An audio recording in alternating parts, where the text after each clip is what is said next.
Hello, welcome to Adventures in Lollygagging. We're playing Traveler tonight. We're all here. Derek's gotten some issues with his video, but he's here. Promise, you'll hear him.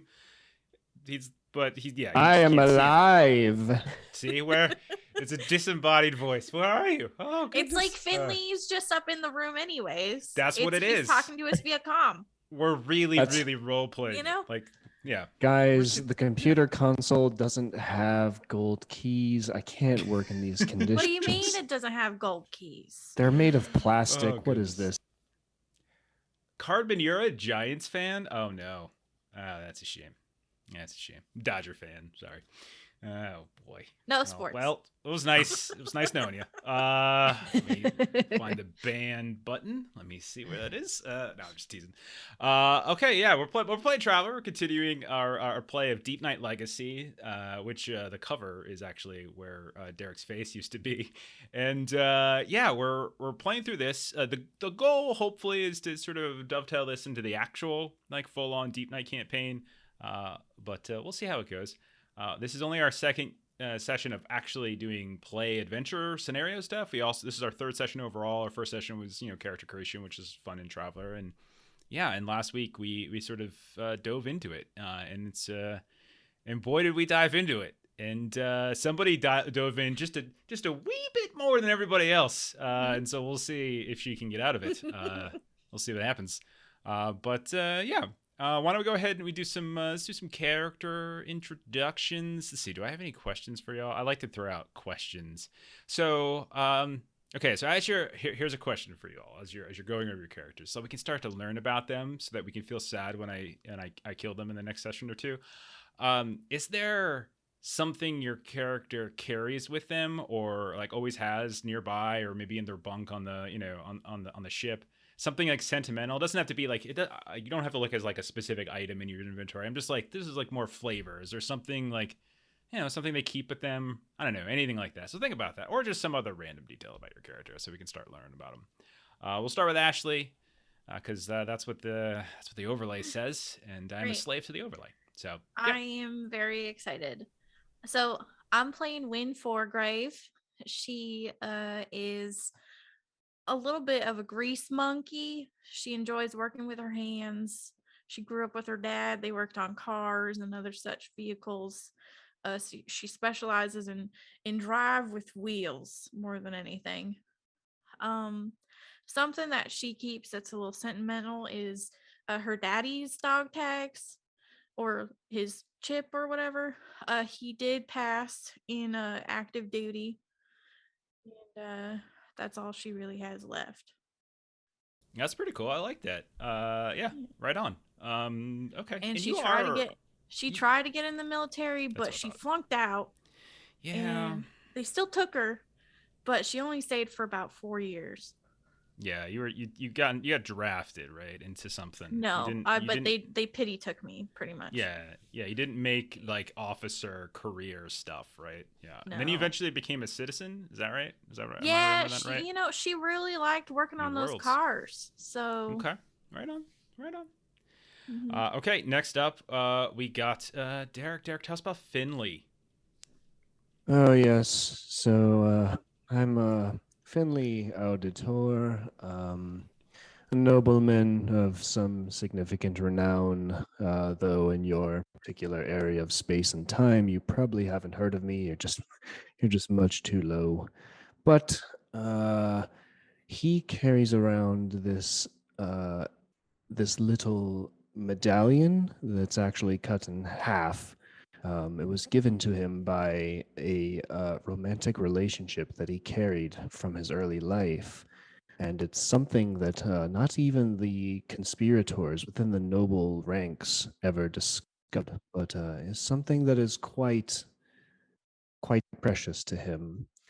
So he never let go of his failed career as a businessman. He wanted to be a starport salesman, just living the simple, luxurious planetary life, and instead he became nobility, and now he has to travel among galaxies and stars with these simple folk of simple means, but he does what he can to aid them in reaching the next level.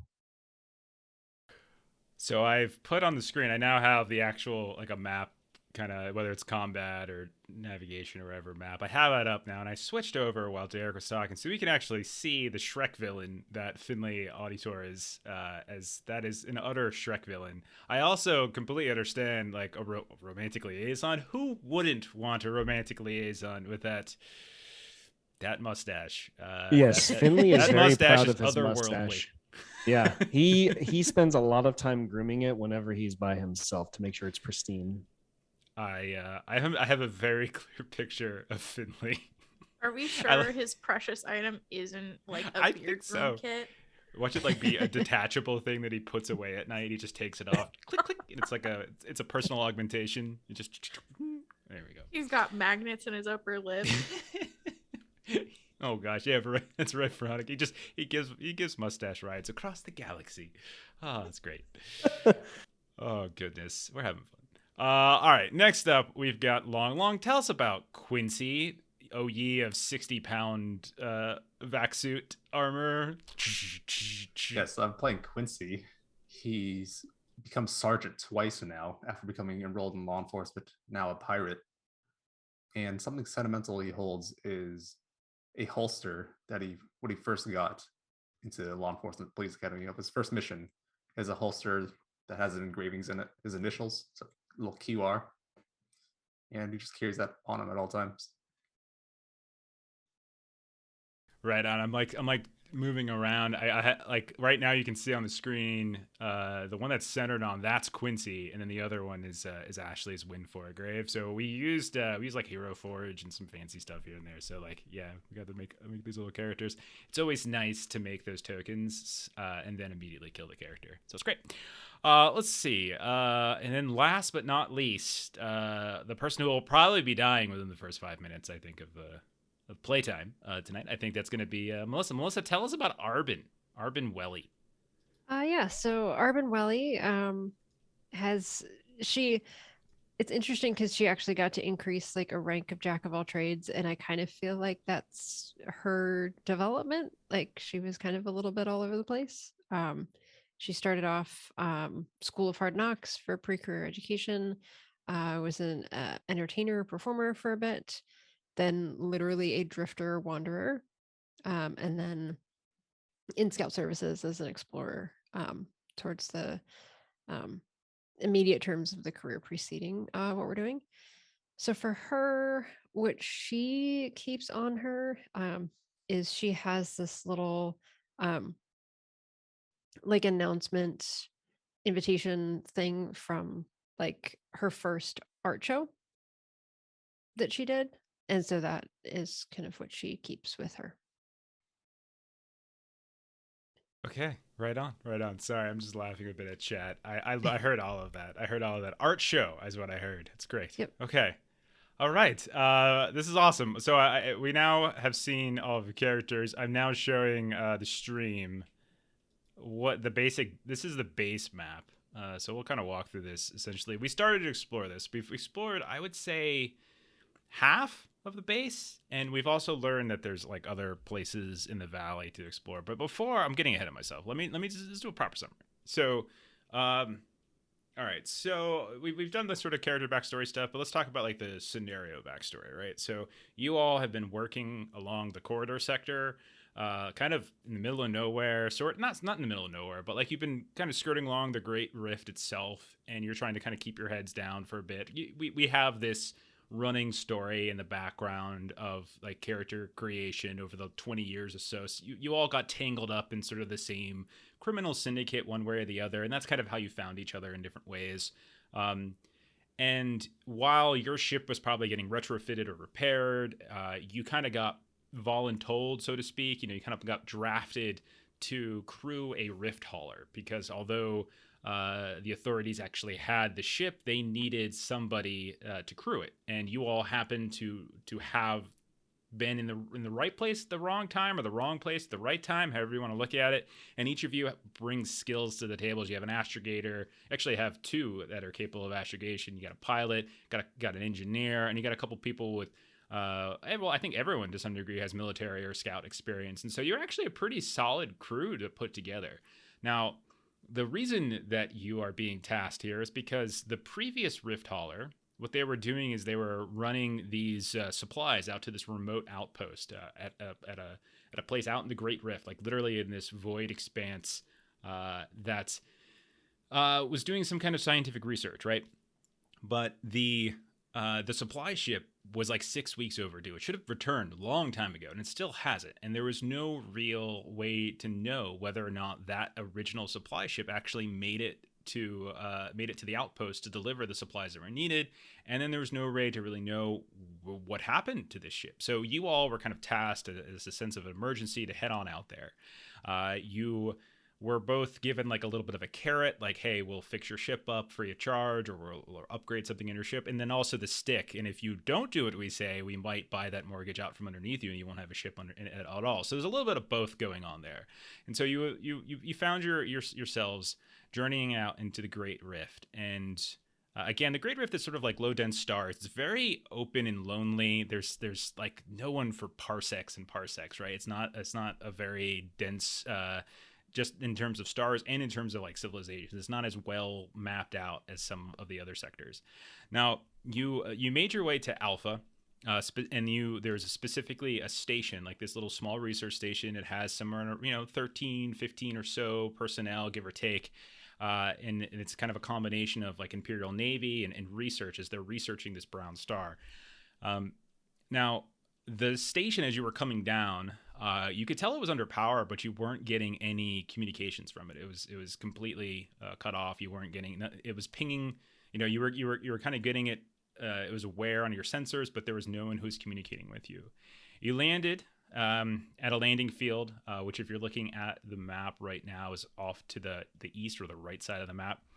And when you landed there, you immediately noticed the previous Rift Hauler. So the very thing that was the very ship that was supposed to have made it back 6 weeks ago was right there, and it looks like in relatively good condition. But the transponder was pinging on it, so it was functioning. It had power, but at the same time, it was under some kind of emergency lockdown, to the point where your sort of Rift Hauler kind of like overall protocol stuff wasn't working. Which kind of intimated that a commanding officer of the ship locked it down, and that usually implies some kind of danger, some kind of immediate threat. And so it was locked down to the point where you can't fly this thing. Maybe with a long series of time and like the right equipment, you might be able to hack into it in some way, but even doing so could be potentially dangerous. But it also implies that maybe there's people around here. You started to explore the station a little bit more. You looked in a couple of the rooms. If I recall correctly, you looked at two of the accommodation huts. The two kind of on the southeast across the bridge. One of those was completely burnt out from the inside. Like, it was still intact, but the inside there were significant burns here and there, as if somebody kind of intentionally set fire. A couple different burn locations. You didn't notice any bodies or anything like that, though. When you went into the other accommodation hut, it was ransacked. It looked like stuff, people were kind of going through things here and there. You've also looked in the mission control center. I think Quincy and Finley were looking through there, and you found that the first floor of the mission control center, which had like a galley and a couple other places, was also completely ransacked. Like, everything was missing. There was just sort of like, not missing, everything was either broken or kind of ripped through. There was no food. Like, even the potted plants and stuff were kind of missing here and there. It's like, it looked like somebody had gone through everything in here. Finley perched up in the second level because that's where it looks like some of the main computers were, and is trying to dig through some of the different logs, trying to gain access to the logs of the computer system and a few other things, while the rest of you went and continued. Anonymous gifter, whoever you are, thank you so much. Non-anonymous gifter, old man Logan, thank you as well. You guys are so nice. Thank you, everybody. I mean, it's really cool to see how nice you guys are, especially knowing how much shit Melissa really talks about everybody. Off stream, she talks so much trash. Thank you so much. Y'all are so nice. Thank you so much. Oh, well, that's a hype train. Okay, right on. So You continue to explore. I think Wynn and Arvin went into that Solskjaer hut in the southwest corner. You also noticed that there were 2 ATV spots. One of them was empty, and you found tracks heading southwest out of the base. The other ATV was intact and functional. Inside the social hut, you found, again, more ransacked stuff, but also you saw your first human, as you saw a guy like in the corner in what looked like navy gear, like navy coveralls, almost like in this sort of delirious state, almost like he was sleeping standing up in the corner. And then when Wynn kind of kicked something at him, he turned around, lunged at you all, and you shot him a bunch of times. But even so, like, those bullets really weren't doing much. But eventually you managed to take him down. You backed out. You started to explore a little bit more. You went into the science building while Wynn and Quincy were exploring the physical science labs. Arvin went down into the medbay area, and that's where she discovered him. Do you remember what you discovered there, Arvin? Oh, anonymous cheer, thank you so much. So Arvin discovered this big mass that had like faces and just a bunch of just icky ick all massed together. And yeah, not something I would ever want to come across in like real life, but yucky. Definitely like thing vibes for sure. So would you like to see a map sort of what it kind of looks like? Absolutely. Okay, I think chat hasn't seen what it looks like, the creature. I don't think you all have seen what. Oh, actually, We yeah. got a tape. I thought we handout. did. The handout. That's right. Yeah. Good call. So Yeah. there's the handout, right? Let me show that. No, that's not the right one. I think you all actually. I'll go ahead and make this visible to all of you so you can see it as well. They deserve to know. What So this is what I showed. This is what I show. Oh gosh, that's huge. Oh man, that's what I showed them last time. The size of the image is the full effect. Like That's yeah, I think that's fair. So that's what they saw as Arvin walked into this mix of like flesh and like sinew and like fungus, and like it almost looks like there were faces and almost like humanoid structure in some parts of it, tendrils and tentacles kind of flopping around here and there. And that's what you saw. And we're gonna pick up right at that moment as I'm sure that they're just selling Galactic Scout cookies and it's no big deal. It's just a big misunderstanding. Would you like to buy some? I can't Finleys? wait for, like, the whole time Finley to just be like the voice through my comm, just like, you're overreacting. It's How not many going of to you age haven't seen a hive mind before? I mean, come on. Okay. So Oh, music. I have put us on a little bit of a map. Arvin, this is all on you. This is just you right now. It's you have wandered down the hallway. Wynn, Quincy, Finley, the three of you have no idea what's happening. Oh, it's moving. What? I worked on some stuff. Yeah. So Arvin, you wander down the hall. It's very, very dark in here. Don't forget. It's very bright in the bubble surrounding these buildings, but inside this building is extraordinarily dark. There's like little flakes of things floating in the air here and there. You see these long tendrils and streaks of blood and gore and viscera kind of all over the place. And yeah, you step into that. What are you doing? So you're just gonna like everyone, because we established that we have open comms, and so it's just going to be this just ear-piercing loud scream. Okay. That is what is going to happen. And then sort of the immediately like clapping her own hand over her mouth because it may have ears. That's what's gonna happen. Okay. Good heavens, Arvin, what on earth are you making such a fuss over? And then you're gonna get that, like, you know, kind of muffled it's a mass of like muscles and tendons and faces, and it's huge.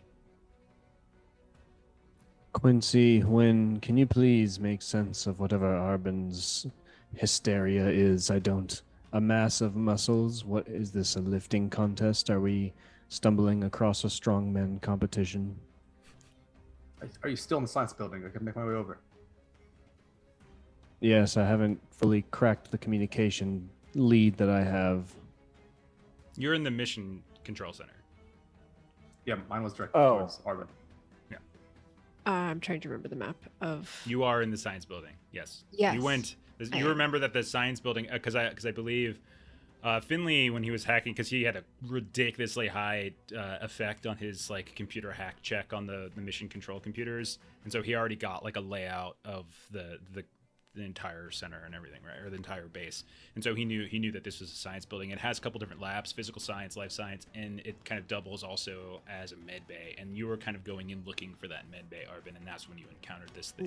Yeah. Now, I also need you to roll a dex check, as while you're talking and screaming and trying to expand, what you don't realize is that this long kind of sinewy tendril has like swooped around and is trying to wrap itself around your legs. Go ahead. And I just want to update everyone that we have plenty of boons to spend. God damn, why'd you have to say that? While I say, Well, that- that's true. How many do we have? well, we had 7 left over from last week, and now we've got 12 total.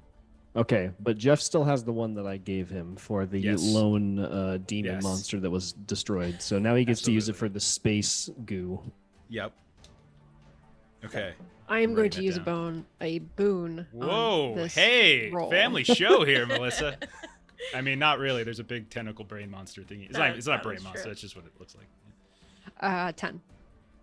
10. Okay, so you feel something kind of start to curve around because you got cloth armor on it, and so you actually do feel a bit of something kind of around your ankles, your calves. You look down and you see this kind of gross fungal like tentacle that's emerging out from the big fleshy mass, and it's trying to like rope itself around you. You go to move quickly out of it, and it tries to tighten really fast all of a sudden, and a second one kind of whoops out, kind of like slaps out from the side, but you manage to tumble backwards just a couple feet.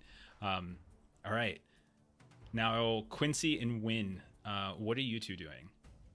Wynn's gonna put her incendiary rounds in her gun, so Okay. she's switching out her magazine. All right, Quincy, what are you doing? Yeah, I'm gonna go search for her. Okay. See what the commotion is.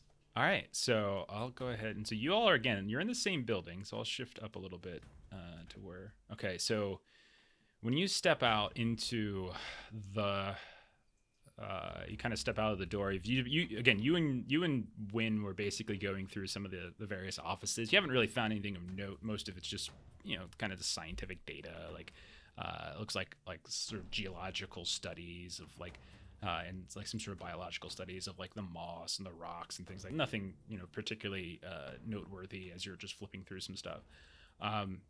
So you knew that Arvin was in the area. You kind of have a general idea of where she is. So you can kind of make a run for it if you like. All right, let me make sure I actually have a proper door for you. Okay, there we go. So if you want to move your token like over kind of into the middle of that sort of central room, you can look down and you can see the bright light of Finley's like flashlight, but nothing really else. Like you can, as your light's flashing around and as Finley's light's flashing around kind of to the south on the map a bit, you can see her down this kind of long dark corridor that seems to connect these two pods of this building. And you can see as your flashlight moves about, this little bit of kind of flickering something's flickering in the light. Like you can see it kind of catching, as if there's like some sort of spores or flakes of dust or something moving about. But you see her stumble back and something nearly swoop over her. But yeah, you can move forward if you like, a few more steps if you want. I'm fine with that. And then Finley. You're in here. You hear Arvin scream like bloody murder, and she's talking about something, something going. She sees something, etc. And as you get done, kind of replying to her, you hear something nearby in the mission control center. You hear the sound of like a thud, or banging, and then a rattling, almost like metal on metal, like something's rattling around on a surface and then coming to a stop. What would you like to do, Finley? He would look at the ventilation system and see if he can like see any movement or particles or anything. Yeah, you look around in the room that you're in this kind of computer room, and you don't see anything here. It did sound like it kind of echoed and was sort of somewhat muffled, like it was below. Remember, you had to go up those stairs to the second level. Like you would probably be able to, without even having to roll anything, you think it might have been downstairs. Okay. Is there anything else that the communications hack would reveal outside of the mystery illness the astrogator suffered? Like, would spending more time here be beneficial? I don't know if I have insight into that. Definitely spending time there would be more beneficial. It's just a question of whether, you want to choose to do that right this moment. Like, that you could potentially, like, you're tapping into what looks like there's a feed, like the science building has a feed that's going on. It's very, very dark in there, but as you look at it, you can see the flashlights moving about, and you can actually see, it's a very slight delay, but you can see each of your crewmates moving about on one of the monitors. You also have like essentially a topographical map of the entire valley, and like, okay, this is where the observatory is, the Kaiuvu observatory on top of like the dormant volcano. That there's like some other abandoned previous site that mentions something about carvings or whatever, and then there's like a weather station that's a little bit upstream, just a couple kilometers away. But that you might be able to dig into like more of the base logs, but it would take time for you to read through them. So it's like the type of thing where it's not just like a quick summary. It's like you're literally looking through dozens and dozens and dozens of files. So that's not something that you would do in like a 6 or 10 second or 30-second increment. So it's a question of, right. of what you would want to do right this moment. So is there only one door that leads from the ground level to my level? Yes, there's one door out of this room. Like, so the second floor has both it has this computer, like this sort of computer spot where you're at, but it also has a couple basic office area. But you could, if you're looking for a way to like brace a door, there's a door here, like coming into this control room that you could do that. Yeah, that's what Finley will do, is he'll just try and brace the door with like a bookshelf or a chair under the doorknob or anything that he thinks will be the most secure way to keep the door. Yeah, I think that's fine. I think no roll necessary. You can just grab like one of the other chairs that are at the desk in here and just do the classic kind of jam it underneath the handle of the door to brace it in case it were to open. No problem. Okay. Yeah, and then he'll continue to do more research. Okay. And so it's at this point, now that you all have kind of done an initial sort of opening thing that you wanted to do, we're going to go into combat. Like, we're going to go into actual, not combat, initiative, we're going to do. So, let's get this done. So, I'm going to add a few things to the combat tracker. And remember, it'll roll automatically what your thing is. Because remember in Traveler, it's either going to take your dex or your int bonus, but it'll automatically shift towards your better bonus. So yeah. Oh, actually, I think I can do it for everybody too. Yeah, I can do that for everybody. Okay. Just dropped a bunch of dice. All right. So I shouldn't say Shambler. I should say something else, but I'm going to leave it as Shambler. Okay, so someone can choose to do like the tactics roll or something at the start to try to get like a bonus if you wanted, or you can just kind of leave it as is. But right now, we determined we were bad at that, and that hurt us last time. Fair enough. So right now, Arvin, you actually get to go first with a 3. It looks like you're leading us off. What do you want to do as you've just stumbled away from this gross fleshy mass that's sort of sweeping at you with these different tentacles? I think I would like to give it a poke with my stun stick and see what happens. Okay, you want to attack it? Yeah, go right ahead. So roll your roll your attack. Alright, With the sun, and again, same deal. Average, A+, etc. 8. Too many things up. 8 is just enough. So what's the damage on your stun stick? 2d6. Go ahead and roll that 2d6. Oh no. Sorry. As you kind of like you reach out and you expect more. Like, you hear the, but you can see that the little piece of this tendril that's kind of coming out from the central mass. Like, you can see like a small little spark comes out from the stun stick. Like, you can see like it makes some kind of contact, but you don't even see it react. Like, any person that you do that to would have like freaked out as if they've gotten, sort of tased or stunned in some way. And this one, it just barely even seems to register. Okay. And then I want to take off down the hall. Okay. So you can move your normal allotment of movement down the hall. So my walk is 10 feet, so I imagine that's... So I think I have it set up for meters. So it should be like, let me see. Why do you have it at feet? We were doing meters. Mine's set at that too. So it should be 3 squares. Okay. I think it's 3 squares. Yeah, I think you can move 3 squares. Okay, I do. Okay. Sorry, I'm doing math in my head. Yeah, 3. We'll call it 3 squares. Okay, so you move down. Okay. Next up, we've got Quincy, who, as you see through this doorway, you can see that Arvin is fleeing back towards you at this point. I'll take that as a sign that we need to go. Okay. Yeah, it's I think Mongoose I think is a UK company. So yeah, there's meters all over the place, and it spells meters like METRES. And as you know, like American, that's very, very difficult for me to understand. I can't make those types of the translations I had to do to get this to work. Oh goodness.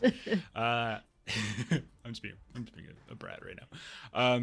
Okay, so what do you want to do? You just want to run? Exit. Yeah. We'll okay, so you came through. I know we didn't have the map the first time. So kind of up and sort of northeasternly is the door out of this building. All right, I'll wait here until Arvin clears the room. Yeah, sounds good. And then when it is your turn, we'll say you have finished sort of loading up whatever fancy ammo you wanted to load up. That's fine. Cool. And then she's just gonna start heading out. Okay. So again, you can move out. So you would know that kind of moving out the door right to your east there, you can kind of eventually you'll see Quincy as well in the room. If I use my turn for all movement, and how much am I able to move? I think it's just the 3? double, so it'd be like 6. Okay. So, if memory serves. I should have brought up I think I shared my combat primer with you guys, right? Yeah, I gotta snag it. Yeah. Okay. So next up it would be Finley, but you were staying still, right? Like you're staying in there, no problem. Yes, but I was curious if there's any kind of I'm curious if there's anything I can do remotely while I continue to dig in, like perhaps activate like the sprinkler system, or if there's like another intercom system that I could do some sort of loud sound with, something to disrupt that giant thing to give everyone else time. Yeah, either of those I think is fine. I'll probably ask for a new roll since we're in a different room, different setting. So if you want to roll, like if you want to do something with like the systems, so you would roll electronics communications. If you want to do something with like the fire suppressant, some kind of computers check would be fine. Either one of those. Yeah, I'll try the comm system since I know when loaded incendiary rounds. Yeah, Karkin. Derek's here. It's just camera was being wonky, so we have a cover for him. And then, do I need to add a modifier to this roll? I never remember. It should be assigned. So, like, so you're rolling. What is it you're rolling again? Say it again. I'm sorry. It would just be electronics comms. So yeah, it should set up for you. So the modifier keeps going to blank, or just the bottom. Yeah, you would pick from the drop-down menu. End would be fine, I think, in this case. So gotcha. Okay, I'll use that. I'll grab it. 9. Okay. And so in this case, you wanted to have that kind of feedback moment where like this sound just like pelts through. Right. And so I think I'm going to do the same thing we did last time. I want Win and Arvin to go ahead and roll some kind of endurance test here, as the two of you don't have like the kind of the big vac suit helmet on like Quincy does, and he's kind of on his own, his own little island inside of his helm. The two of you are kind of wandering around in cloth gear and everything with no helms and stuff. So the two of you are getting as much. So roll endurance to see if you're sort of distracted by this or stunned in some way. 9. Okay. Both of you rolled 9. Yeah, so both of you, like maybe Finley gives you a warning, like first, like, or maybe not, but you were kind of used to it at this point. But with your, if you have a free hand. I work with cars all the time, so I think maybe I'm just kind of deaf. Yeah, okay. Your tinnitus drowns You're always it out. at the engine room. It's so loud in there. Yeah, that's fine. I always Okay. have earplugs in. So. Okay. So next up, it is going to be this thing's turn. Oh, thank you, Mel. So, yeah, movement. Oh, good call. That's right. I totally forgot about the 3 minor actions thing. So you could have moved an extra 3. Okay. Yeah, I'm on top of Quincy. We're next to each other. Okay, and that's where you want to be, right there, correct? Yeah. Okay. So I need Arvin to roll another dex test, as you see, and this time it's actually going to be increased, as you see more than one tentacle is now swooping and kind of moving down the hall towards you, trying to wrap around. One that was kind of grown up onto the ceiling is kind of dropping down and trying to scoop you. So it's going to be a 10 this time. Just to confirm, the intercom thing doesn't interact with the tendrils, right? Doesn't seem to affect them at all. Okay. Okay, I am spending a boon to roll this. Sure. Oh Okay. no, that's an 8. When you watch as one of the tentacles that drops down from the ceiling kind of drops on top of her shoulder and manages to wrap kind of on this diagonal around her torso, and you can see almost as if it's tugging her towards the central mass. Okay. We're gonna move to the... What does this feel like, by the way? Is this like slimy? Now you've got cloth armor on. I don't think you have... I think only your head's probably open, right? Like you don't have... Yeah, I mean, I have a breather mask. I just don't know if I would need to. Yeah, I don't think it on. covers everything. The breather mask, I think it just covers like 3/4 of like your face where your mask is. And I think you're just using that because of the altitude, right? Like that's why you're wearing it. So when it does touch you, it's extraordinarily taut, like it's fibrous in some way. It's got like a it's at a strange combination of sort of this sliminess, but also it leaves this sort of spongy residue a little bit behind as it moves around you. Okay, so yeah, when you look down the hall, you see that Arvin is sort of wrapped up in one of these, and it's like actively tugging, and you feel like an intense pull, like a very very strong pull, and then the second tentacle kind of is now sort of wrapping around your legs, and you feel like you're getting pulled towards this thing. Okay, let's move to the next round. You all are good on initiative. So Arvin, it is your turn now. If you want to try to break free from this, you can do that with, I believe it's a strength test. I'm just double checking really quick. Yes, it is a difficult strength check. Now, this can be taken as a skill task or task chain, excuse me. So like you can conceivably sort of set it up and then wait for like them to sort of help pull you. So like if you do something and then like Wynn can come in and try to help you as well, and that might reduce her difficulty, that kind of thing. So like you could do this in a series of chains, or you can just flat out say you want to do it by yourself. And if that's the case, difficulty 10. No, I really think you're just gonna hear that strange like ow, like making sure that everyone knows that like she is now tied up in the thing, so maybe don't set the whole thing ablaze, perhaps. Wink wink. And I will... Wynn's kind of deaf and you're being pretty quiet. Guess she's okay in there. We'll just go ahead and close the door. Give her some private time. She got this handled. You better get out of here. I think Arvin's gonna try to see if she can kind of work like just kind of her arm up under, kind of the tentacle, just trying to see if she can get any kind of leverage on this. And would like to get assistance from the others when they get here, but she'll kind of give it a whirl. Okay, so I mean you're on comms, so if you want to say help me on comms or something like that, we can treat it like a task chain. You just tell me. So if like you do, like I'm definitely saying like help me. It's right. Okay, so if you're saying that, then I'll say I'll make it like a DC 8 for you to make progress, and then somebody else could come up and that will kind of lower their difficulty down to DC instead of trying to hit like a DC 10. Okay. Or target number 10, excuse me. I'm gonna take another boom.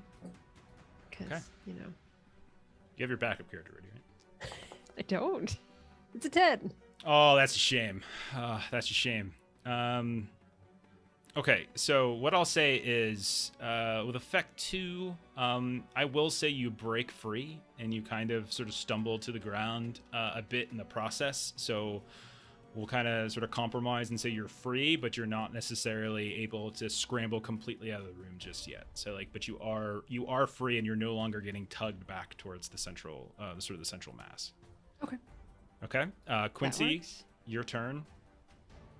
Use this round as like a take aim at any tendrils that go towards her. Just give her cover. Okay.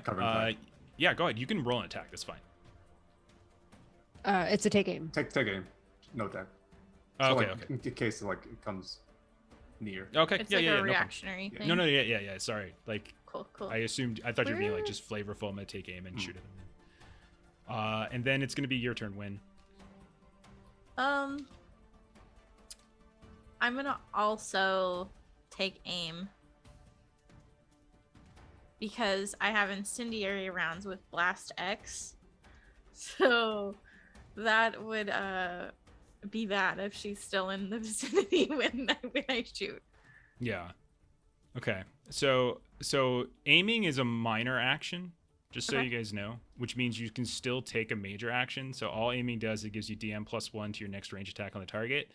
You can conceivably take aim 3 times on your turn, and then on your next turn have a +3, as long as you don't do anything else in the process or something like that. But if you're just taking one take aim action, then you still have a major action left, or you have 2 minor actions left. So with that in mind, Long, did you want to shoot, or did you want to just take aim 3 times? I thought you couldn't get the bonus if you shot when you took aim. Let's see. Gain DM +1 to your next range attack on the target as long as you do nothing else but aim. I don't see anything in my notes, unless I took my notes wrong, which is totally possible. But it's you aim and then fire, as long as there's nothing between when you aim and when you shoot. I see. Yeah. Okay, I'll just shoot. Give it a shot then. Okay, yeah, go ahead. Go ahead and take a shot.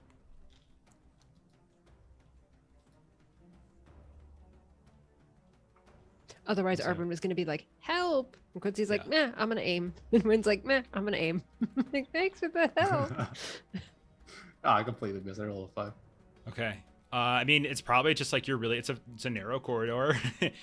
There are some lockers on the hall wall that it's kind of making it even more narrow, and then you're trying to avoid shooting Arvin, who is now stumbling out of the grasp of this thing. So you're just trying to be very, very careful, and in doing so, you miss everything entirely. Okay, Wynn, then it comes to you. Same question for you. What are you thinking? I really want to shoot it, but I also don't want to blow up Arvin. So I can go either way on this one. Secretly, you really do, because I did get you sent to prison. So you're like, no, Wynn's too sweet. Why are you dragging Arvin more into the gross? Wynn's gonna move forward and take aim twice. Okay, so you move up, or minor action, and then 2 minor actions. Okay. Can I move up and assist her? Yeah, I think that was sort of the plan is she's sort of stumbling around at this point. If you're just kind of looking to help her out, I'm fine with that. Reaching out, grab my hand. Yeah, and just thing. pull her behind me so I can shoot. Okay. You sure you don't want to just like blow the whole damn hallway up? Because I'm really on board with that. Okay. All right. I mean, we're trying to have a good show here for other people, but that's fine. I guess you have a different thing in mind. All right. So back to Finley at this point up in the tower. Is there something else that you want to try to do, Finley? Yes, I would assume the cameras that have view of this whole ordeal have night vision, like they can see in the dark. No, I mean, I don't see why these cameras would have night vision on these cameras. I don't know. I can't justify a good reason why they would. Because normally this place is lit up, and it's just the fact that there's no power. There's no power to the lights right now.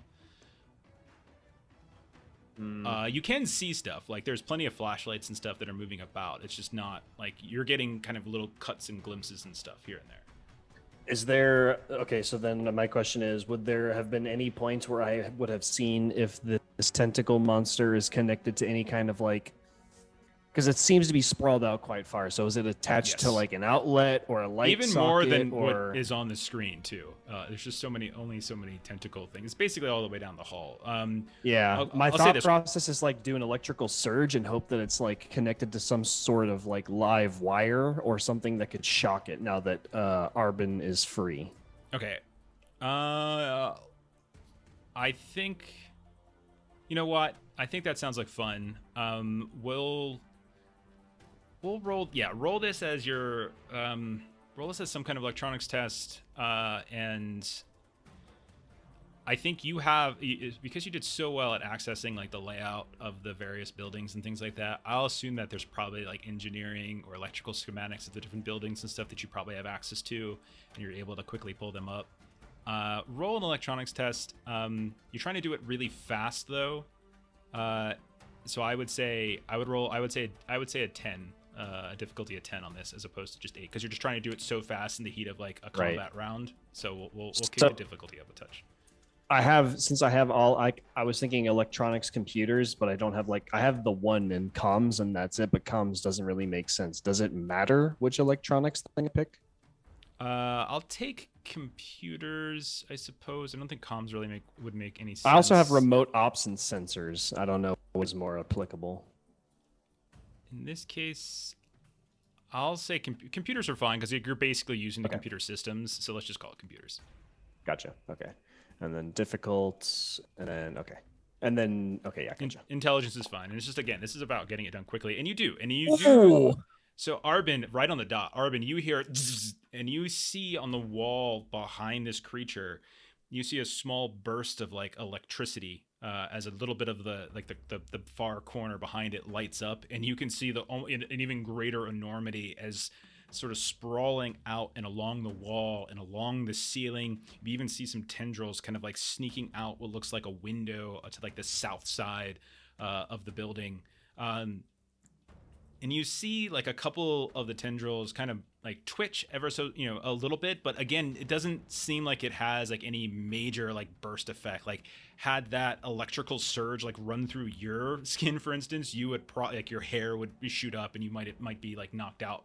But this just like, you could definitely tell that there's a sense of kind of resistance to it. Like it's not doing as much as you would imagine it would do to any other kind of fleshy beast. And the same thing like with my stun stick, where it just didn't really seem to. I'm not saying it's not effective. I'm just saying it's not as effective as you would have probably anticipated. Is sort of where I'm at with it in both cases. It is its turn, and there's now 2 people in the hallway. You're gonna see as one of them, Arvin, tries to again wrap around you, but one of the tendrils kind of launches out. Kind of flops down from the ceiling and tries to wrap itself around Wynn. Both of you go ahead and make dex tests at 8. Nice. Dex is one of my best things. Can I get a dice, please? Yep, I'm gonna take one too. A die. Can I get a die? Can I get a boon? You know what I do for a living. Ashley, come on. You're killing me here. Killing me, small stuff. Oh my gosh. Really? Oh no. Wow. How do I just mark it as boon if I have an extra? Yes. No. Okay. Are you rolling as as me. As the GM. What do you mean? Doesn't it just show up as the cluster's turn there? Oh no, I'm sorry. Never mind. Okay. Oh no. Good gracious. Quincy. For flavor, my dex is a 3 with a -1 mod. Quincy, Oh, well, that makes sense. Yeah. you notice as both of them have tendrils that are now wrapped around them. Let's move to the next round. Arvin, you're up first. Again, it's DC 8. We got, Stanley, thank you so much. Got a couple more Bane die for me. No, boon. Arvin, press. your turn. So Arvin is gonna kind of say into the comms like, that shocking stuff isn't really doing what you think it would. And The other thing, like, I mean, you know, I'm not sure what you guys have for equipment, but I mean, these are basically like these fibrous ropes, and you know how to, like, you could potentially try to, like, you could do a strength test to just sort of unravel yourself. You could try to hack through it with some kind of bladed weapon. That could be another way to get through. So if one of those, yeah, is better that's than what the I was other. thinking next. Since the stun stick didn't work, I do have a dagger, so I was just gonna try to. Yeah, and that'll just be a normal attack if you want to do that to like try Yeah. to cut through the tendril. Should I That's fine. roll something to see if I can access my dagger, since I am being like wrapped up? by No, this it's thing? more like it's not completely grappling you entirely, like that you can't Okay. have certain limbs free. Okay. It's just grabbing a portion of you, and you can tell it's trying to pull you towards this center. All right. Thank you to our generous viewers. I'm gonna take a boon and still fail. That's a 5. Jeez. Actually, is it 5? No, it's an 8. You need an 8. Oh yeah, that's what I thought. It's an 8 for the attack. Yeah. Yeah. How do you? Oh my I god! was You roll 2 1s and a 4 as you get pulled towards this thing. Okay. So you are not set free, and this thing continues to pull towards you. Quincy, you now see both Win in Arvin, and Arvin just every time she gets free, she stumbles forward a few feet and just gets pulled right back as if she can't quite make it free. You now notice that Win has one of these tentacles wrapped around it. What would you like to do, Quincy? Well, it's been nice knowing you guys. Closes the door. No, I'll have to take aim here. I can do 3 to get a bonus of 3 on my aim. Next So round. yeah, Minor actions. right. So on your turn, okay, you can either take 1 minor and 1 major action, or you can take 3 minor actions. Oh, okay. Aim is a minor action. So I'm gonna do 1 and then shoot. Okay. Yeah, but I think aiming you can stack them up to a cap. The cap might be like 5 Plus or 6 something like that. is the Or, cap. okay, it's 6. Yeah, so like you can like aim for a full turn, and as long as nothing happens to disrupt that aiming, like when your next see. turn comes around, you would get the bonus. So. I'll just aim once on the tendrils around Win, I believe. Okay. If So you get you're some trying to too. free her. Okay, sure. So you're Yeah, don't specifically mind the just person that's already damaged. You know, just saying. okay. It's the same deal. Just Yeah. normal roll. stuff. There you go. There you go. There we go. We got a 10. All So right. you watch as like this thing is kind of pulling her down through, like trying to kind of get her to the ground and then drag her across. And with 15 points of damage, you just burst right. What kind of weapon are you using? Laser pistol? Laser Your pistol. laser pistol. You lower it, and you can see it just sort of slice right through the tendril itself, like it's almost like this precise laser cut. And the tendril just kind of flops down. When you see a little bit of it remains wrapped around like your arm, that maybe we'll say it has, or it's, yeah, so we'll call it your arm. We'll say it's wrapped around one of your arms. It still remains wrapped around, but it's not connected to like the longer rope that's connecting all the way back to the mast here. Uh-huh. And as you look at the thing wrapped around your arm, it's still moving. Oh, gross. Okay. However, you are not being pulled by this thing, and it is your turn. So you are free to move if you wanted to move. You know, I'm gonna shoot. Okay, so you're gonna try to At this lower point. and shoot and try to help Arvin. Yeah, and get some of this stuff off of her. Okay. So I'm gonna take aim once, and then if I could have a dice, please. We Of course. just went over this last round. Sorry. Like, duh. I know. That's I it. know. Stream's over. I'm sorry. What difficulty would you say? Average? Yeah, I'm not gonna up this. DC8's fine. Okay. And I'm just double checking my gun. You're using the one that doesn't have the blast stuff in it? No, I'm using the one with the blast stuff in it. Okay, you know how that works, right? Kind of. How does that go? So yeah, like where do I determine the blast score? What does it say in the like when you look into the description of it? Of the gun or Yeah. the blast? So I'm using the advanced combat rifle. So to do the weapon. You said you're using some sort of special ammo or something, right? Incendiary.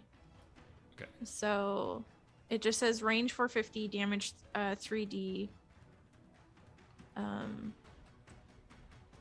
It doesn't have a blast radius on. You said it was, but you said it was blast. Like you said the incendiary blast X. ammo has blast X and fire as traits. Right, and so what that means is that it hits an AOE. So what's the number that it gives you? For AOE for the weapon? Yeah. No, not for the weapon, for the ammo. Like it's the ammo specifically. Oh. It says TL8. No, that's the cost tech times level. 3. That's tech level. So is this an incendiary warhead? No, it's just Oh god, ammo. do you have a freaking I was warhead? No, I I'm don't so have a confused. warhead. No. Like, what do you So have? here, it's in Discord. Okay. Like it's from the other. Is this from Central Supply Catalog or is this Yeah. from Yeah, which is what I'm trying to find. Okay. Because there's an incendiary grenade. No, it's not that. No, it's ammunition, right? So Yeah. hang on. Pardon us for a second. Still kind of getting used to this. What is it called again? Just incendiary Incendiary. ammo. Okay, I got it. So I can find it. Did I grab the wrong one? it does say incendiary warheads are designed to set fire to things, causing flammable material close by to catch fire. The round's burst trait will be equal to the number of damage dice of the weapon, multiplied by 10 if the weapon is a vehicle scale. Let's see.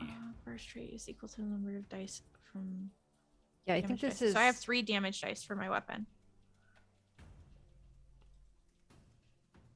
An incendiary grenade has a range of 20 and a blast of 3.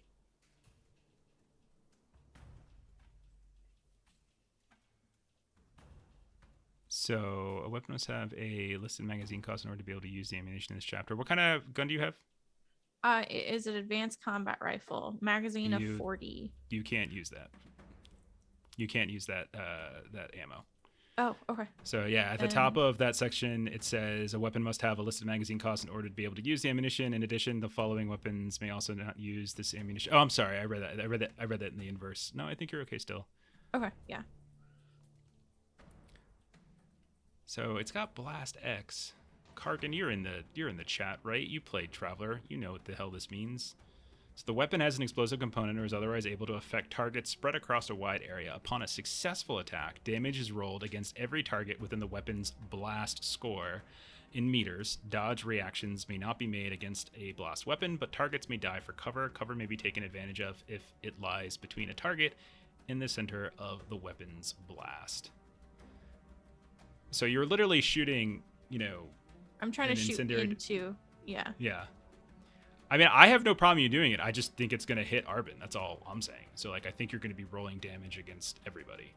And, I think you're going to be rolling against her, and I think you're going to be rolling against the mass. Like she's wrapped up in the mass. So, Okay, you're going I don't want to do That's that. all I'm saying. It's okay. I think you're fine to do it. It's just, that's the downside. Then instead I'll just, pull out, my, a blade and, start hacking at it. I don't understand why does it say Blast X and not a number? Because all these other ones have a number, but this one says Yeah. Blast I know, X. I'm and very that's confused.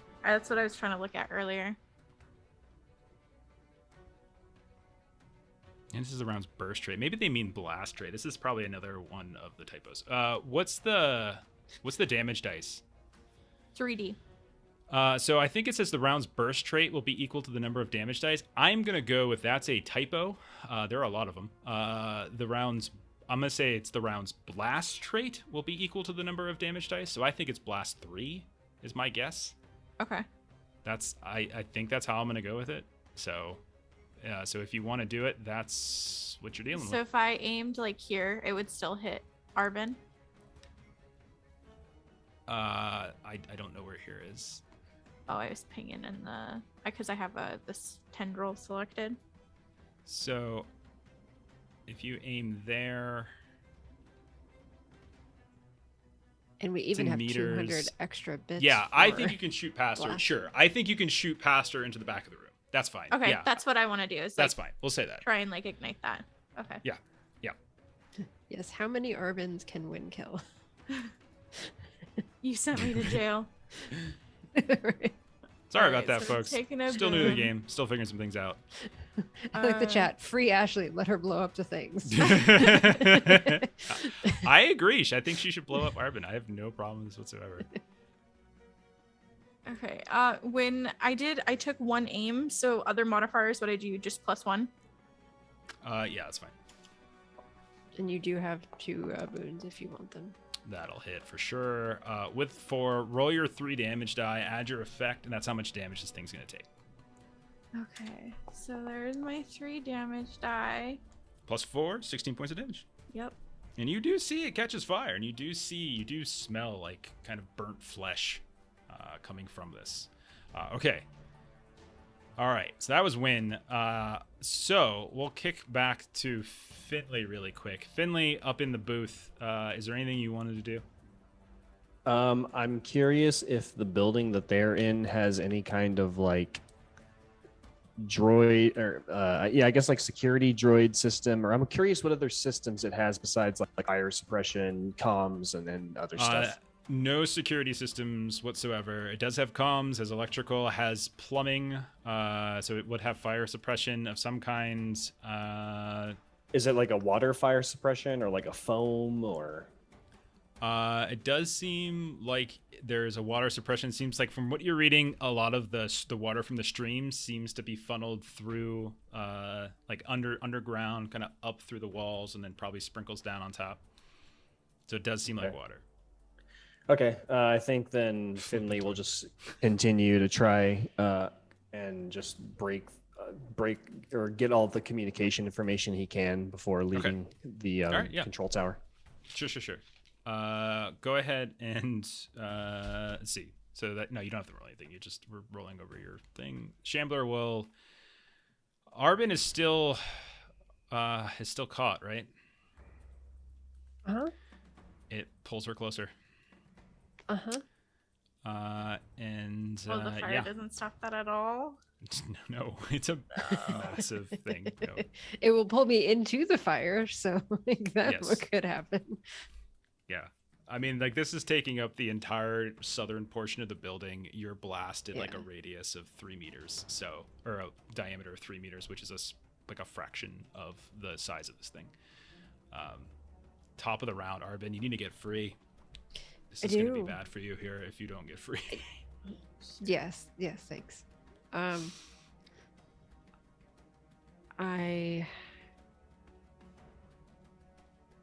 true. Goodness. Tentacle monsters do need love. You have a grenade, right? Pull it, hold it, take one for the team.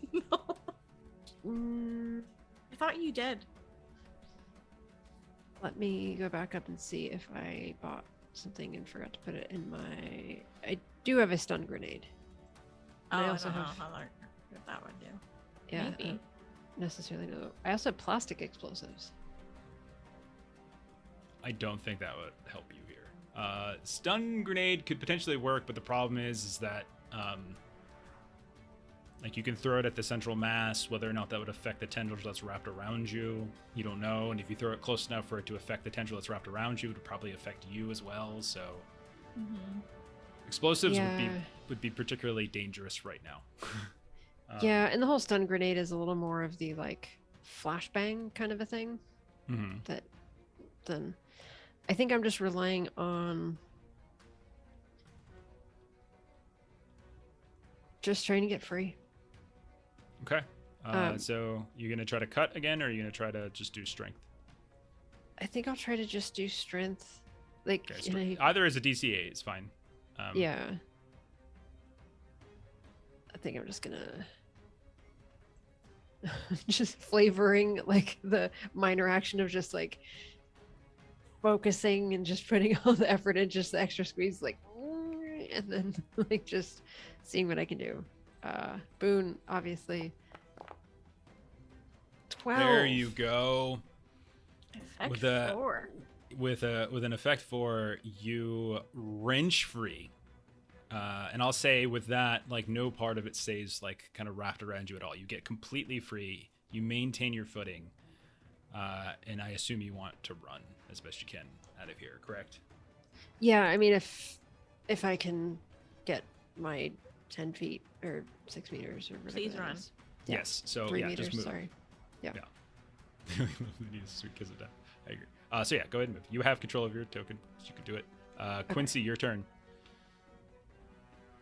As you see that they're both finally free and they're trying to race down the hall in your direction. But there's still stuff in the way. What do you want to do? I'll just keep giving cover fire for them. Yeah, so from what it looks like, you kind of firing, knocking off that one tendril that had reached out to win is like, you can tell that they'll have to sort of chase after. From what you can tell, it does still seem like part of that tendril is like writhing around that you detached from her. But likely, if they could just sort of get past these like lockers, they might be home free at that point. It's pretty much that close. Okay, so you're just taking aim. Yeah, take aim, give it a shot. Buy as much time as I can for them. All right. Win, you're up. What would you like to do? I'm gonna shoot the thing again. Okay, so we'll say the shot from Quincy, you managed to sort of kind of clear a path in front of Arvin so that she's not having to run over anymore. So like you're basically the one that was wrapped around Win seems to sort of get pulled back a bit. And like you're kind of freeing like a path in the ground in front. There's still plenty behind, but in terms of in front of Arvin, she seems clear, and it also seems like Win is clear too. She just has the one kind of wrapped around her. Okay, Win. Let's see, your turn. So I'm going to shoot. Okay. 10. Roll damage. 2. Yeah. 3d6 plus 4. 14. Okay, gotcha. And then so again, more burst of fire in the back. You can see like it's definitely they're like some of these tendrils are catching on fire. There's a horrid smell of just like horrible burnt flesh that's happening right now. But it does not seem to have deterred any of those forward tendrils from slowly like moving towards where you and Arvin are in the hallway. Like they're still kind of funneling down the hall in the direction of you. Yeah. I'm gonna move back just a little bit. Okay. In flavor, shake off that piece that's on my arm and like stomp on it. Or do you need me to do something for that? It's not gonna be flavor, actually. Oh, okay. So yeah. Roll to save your hand. Okay. How do you get it off? At first I try to just use strength to pull it off. Okay, you reach your hand down and you try to pull it off, but as you do, it just sort of wraps itself around your hand. So like you pull it all free from your arm, but then it wraps itself around your hand, and so now it's like kind of like sticking around your hand. You can feel like it's kind of constricting around your hand a bit here and there now. Oh, great. Slam it up against the wall.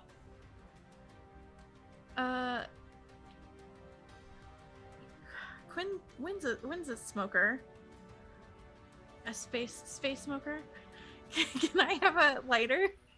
And I try to light it on fire. You got no hands free. You got one arm handling a gun, and you got the other one that's now got this thing wrapped around you. So no, I don't think you can do Okay. We're gonna kick it over to Finley. So Finley, if you're just kind of collecting data now, Finley, I'll say this: like you have some cams elsewhere. You're seeing movement on them in some of the other buildings here and there, and even in some of the places between buildings. You're seeing like these figures that are sort of suddenly like kind of standing up from what looks like almost like as you were looking down into the cam itself, it looked like it was just trash in the corner and debris, but it looks like that debris is suddenly moving and standing up here and there, as it looks like there's a couple different places throughout the actual the base itself where movement is occurred. Specifically, sorry, I'm loading my map back up so I can point to them. You notice that one of them is in the operations support hut, which is directly north of where mission control is, and another one is in an accommodation hut to the northeast, which is over by the stream. So you see, like, there's movement in your cams in those rooms.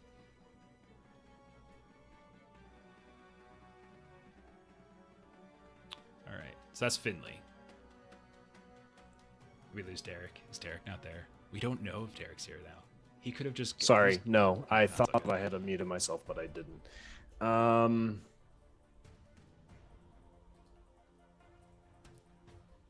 And sorry, the creature is not like the fire is not catching, right? Oh no, it's not like there's certain things that are catching. The whole room isn't catching. Like the walls and stuff aren't necessarily catching fire, but definitely parts of the tendrils and tentacles and things like that. Like that's definitely gotten burnt and singed, and you can smell it burning. Well, you can't, but the rest of them can. So yes, that's working. Okay. Were there any doors or like ceiling, like blast doors or ceiling doors in the hallway that would cut the creature off from Arvin? There's no blast doors, but there are doors. There's one set of doors that separates like the physical science lab from the life science lab / med bay, and that's basically where Quincy has been posted up, and you can see him on the cam like sticking out, shooting, and kind of like getting back behind cover. And they're trying to back up to that. Like once they get through, like you could probably kind of close that and try to effect a lock to it. So if you're like So ready what in action, like you could do that. Yeah, I was gonna say, if I'm able to ready like the door, for when I see them exit or run past the like door frame, I'll do that. Mm-hmm. Okay, yeah. And again, I'm not sure if you heard, but you do see movement on cams in the operations support hut, which is north of where the mission control is, east of the science building. And also in one of the accommodation huts, there seems to be movement as well, as if like stuff is just sort of shifting and moving all of a sudden where it was been utterly still before. Every time you peeked over at the cycle of secure cams, like there was just Am I there. able to relay that as like one of my minor actions? Yeah, okay. like it's not even an action. Free Like, action. that's just talking. Oh, okay. Yeah. Okay. Yeah. Okay.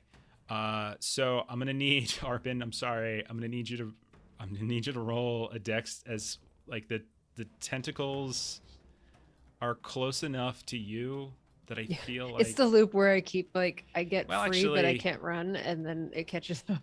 No, actually, I think I'm get gonna it. say no. I'm gonna say you're okay for this round because Quincy did get a good hit off, and so that kind of helped clear the path. So the one that had like broken off from wind just got shot up a bit, and so that'll buy you time. So this round you won't have to do one, but next round you will. So what do you want to do? Run. Okay. So you just All want movement. to Yeah. run all the way out. Yeah. So I am over there. Okay. All right. So that's Arvin's turn. Quincy, your turn. What was the doors we came in through? To the northeast, Oh, okay, all the way up north into the east. got it. Looks like we're making our way out, so I'll start heading out as well. Okay. All right. So you've got a plan. You've got Finley on the comm saying to get the hell through the doors, and he'll seal them. He'll lock those. That's sort of like the pod doors that connect these two labs. What do you do, Win? Oh, I'm also getting out. Okay. So we'll say then you get out of the room, no problem. That'll trigger Finley's action. Finley, just give me average DC 8, computers check to make sure that you can get this done in a quick enough period of time.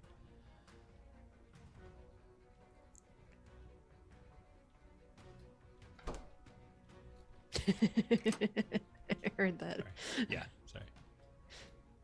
I like that was good. Derek, are you there?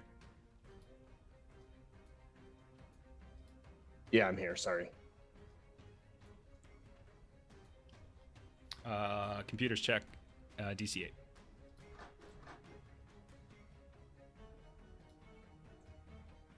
And we have boons if you need them. It's not going through. Hold on. Is it lagging on you? Yeah, hold on. I'm refreshing. It's a very important door closure. Usually it's important, mean, like, it trying is. to get in a door.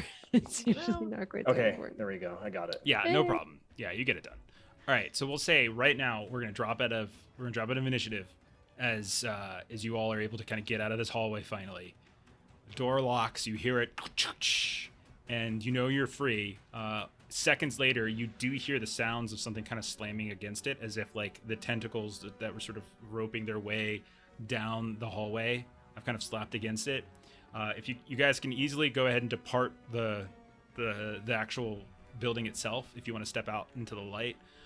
When you still have this thing wrapped around your hands, so that's 1 second. Need to double check something. Sorry, there's just a lot going on. Bang it on a table, bang it on a wall. Okay. Arvin has her knife out, so Wynn would probably go up to Arvin to try and help get it cut off. Yeah, and so you can kind of carefully kind of pry it off, and as you do, you can see first that it like as it's pulling away, you see these very tiny, very small kind of feelers that are kind of starting to extend out from the dermis of the tendril, as if they were about to kind of inject themselves through Wynn's skin into her hand. Oh. And then as you start to pry it away, some of them, like those little things, start to move in the direction of you, Arvin, as your hands come down and you quickly retract your hand and kind of slide the knife down and then just pry it away.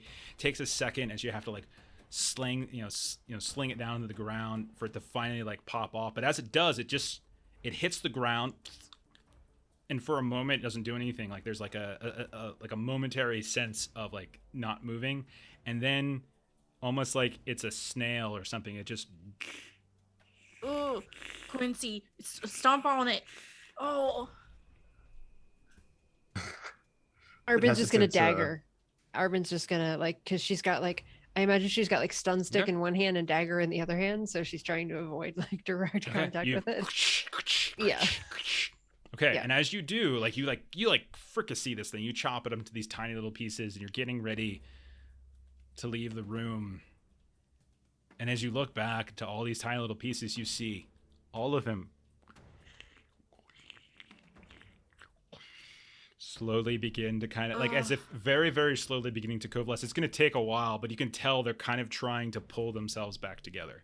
Arvin wants to look around the room for something. Okay, I want to stress that you were told by Finley that he saw movement in other buildings. So we're playing fast and loose with initiative right now, but you do know that there's other movement elsewhere elsewhere in the Arvin base. wants to try to set fire to the room we just left, so she wants to find something that she can kind of toss under the door to try to burn that, so that we're not just it's going to chase after us and deal with it again.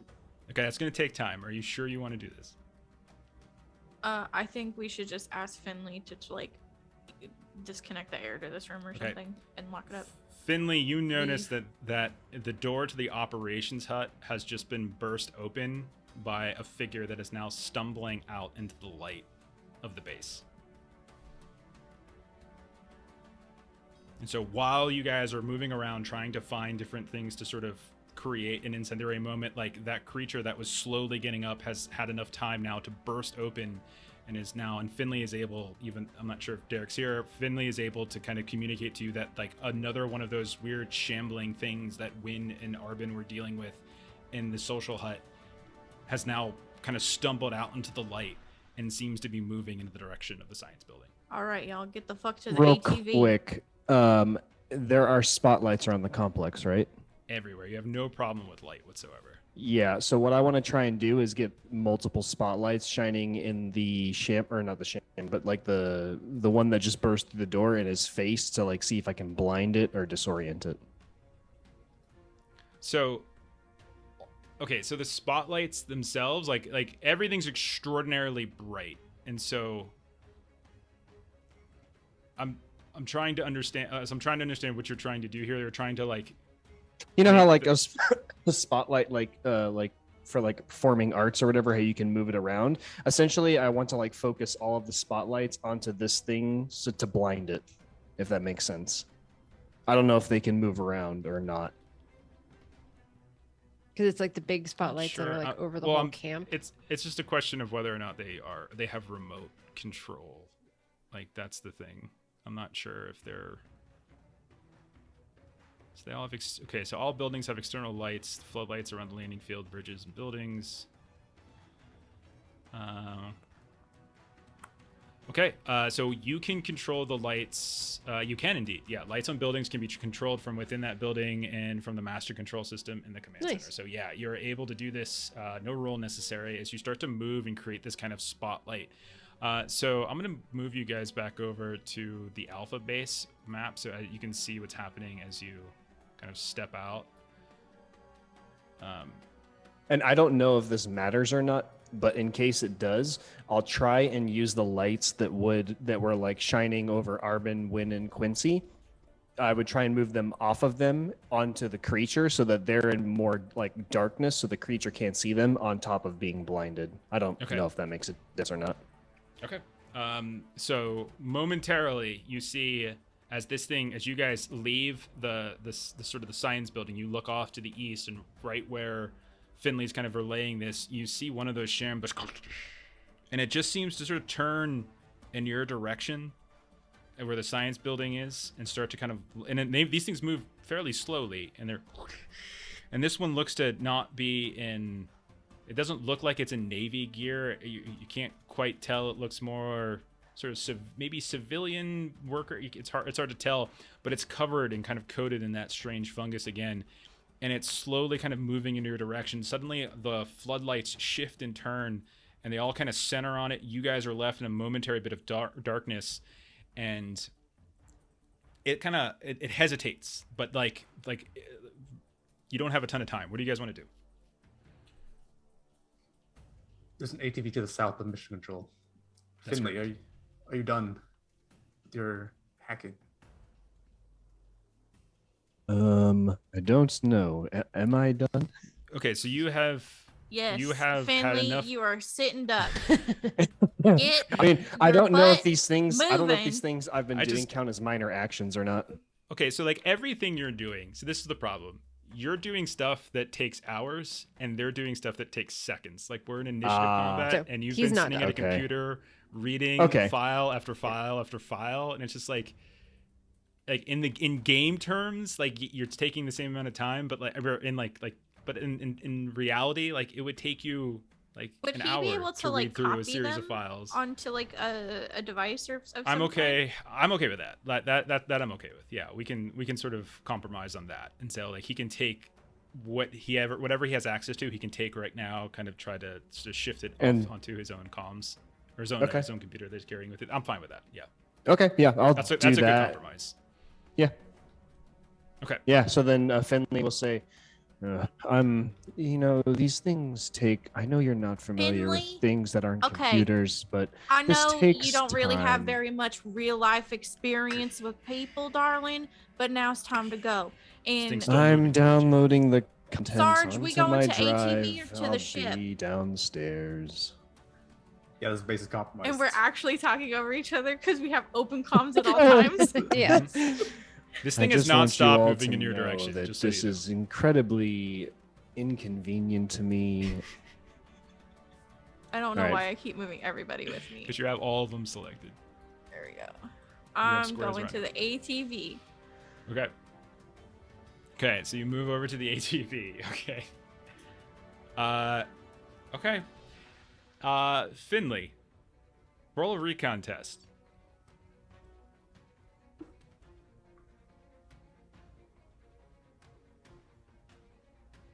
And I guess int is probably fine. Good gracious. So all we've done is taken out one of these things and Yep. locked You went one in right. a room. You went right into the science building. I'm like, it's all the way to the west. It'll probably be the last building they go into. Nope. Loop around we went.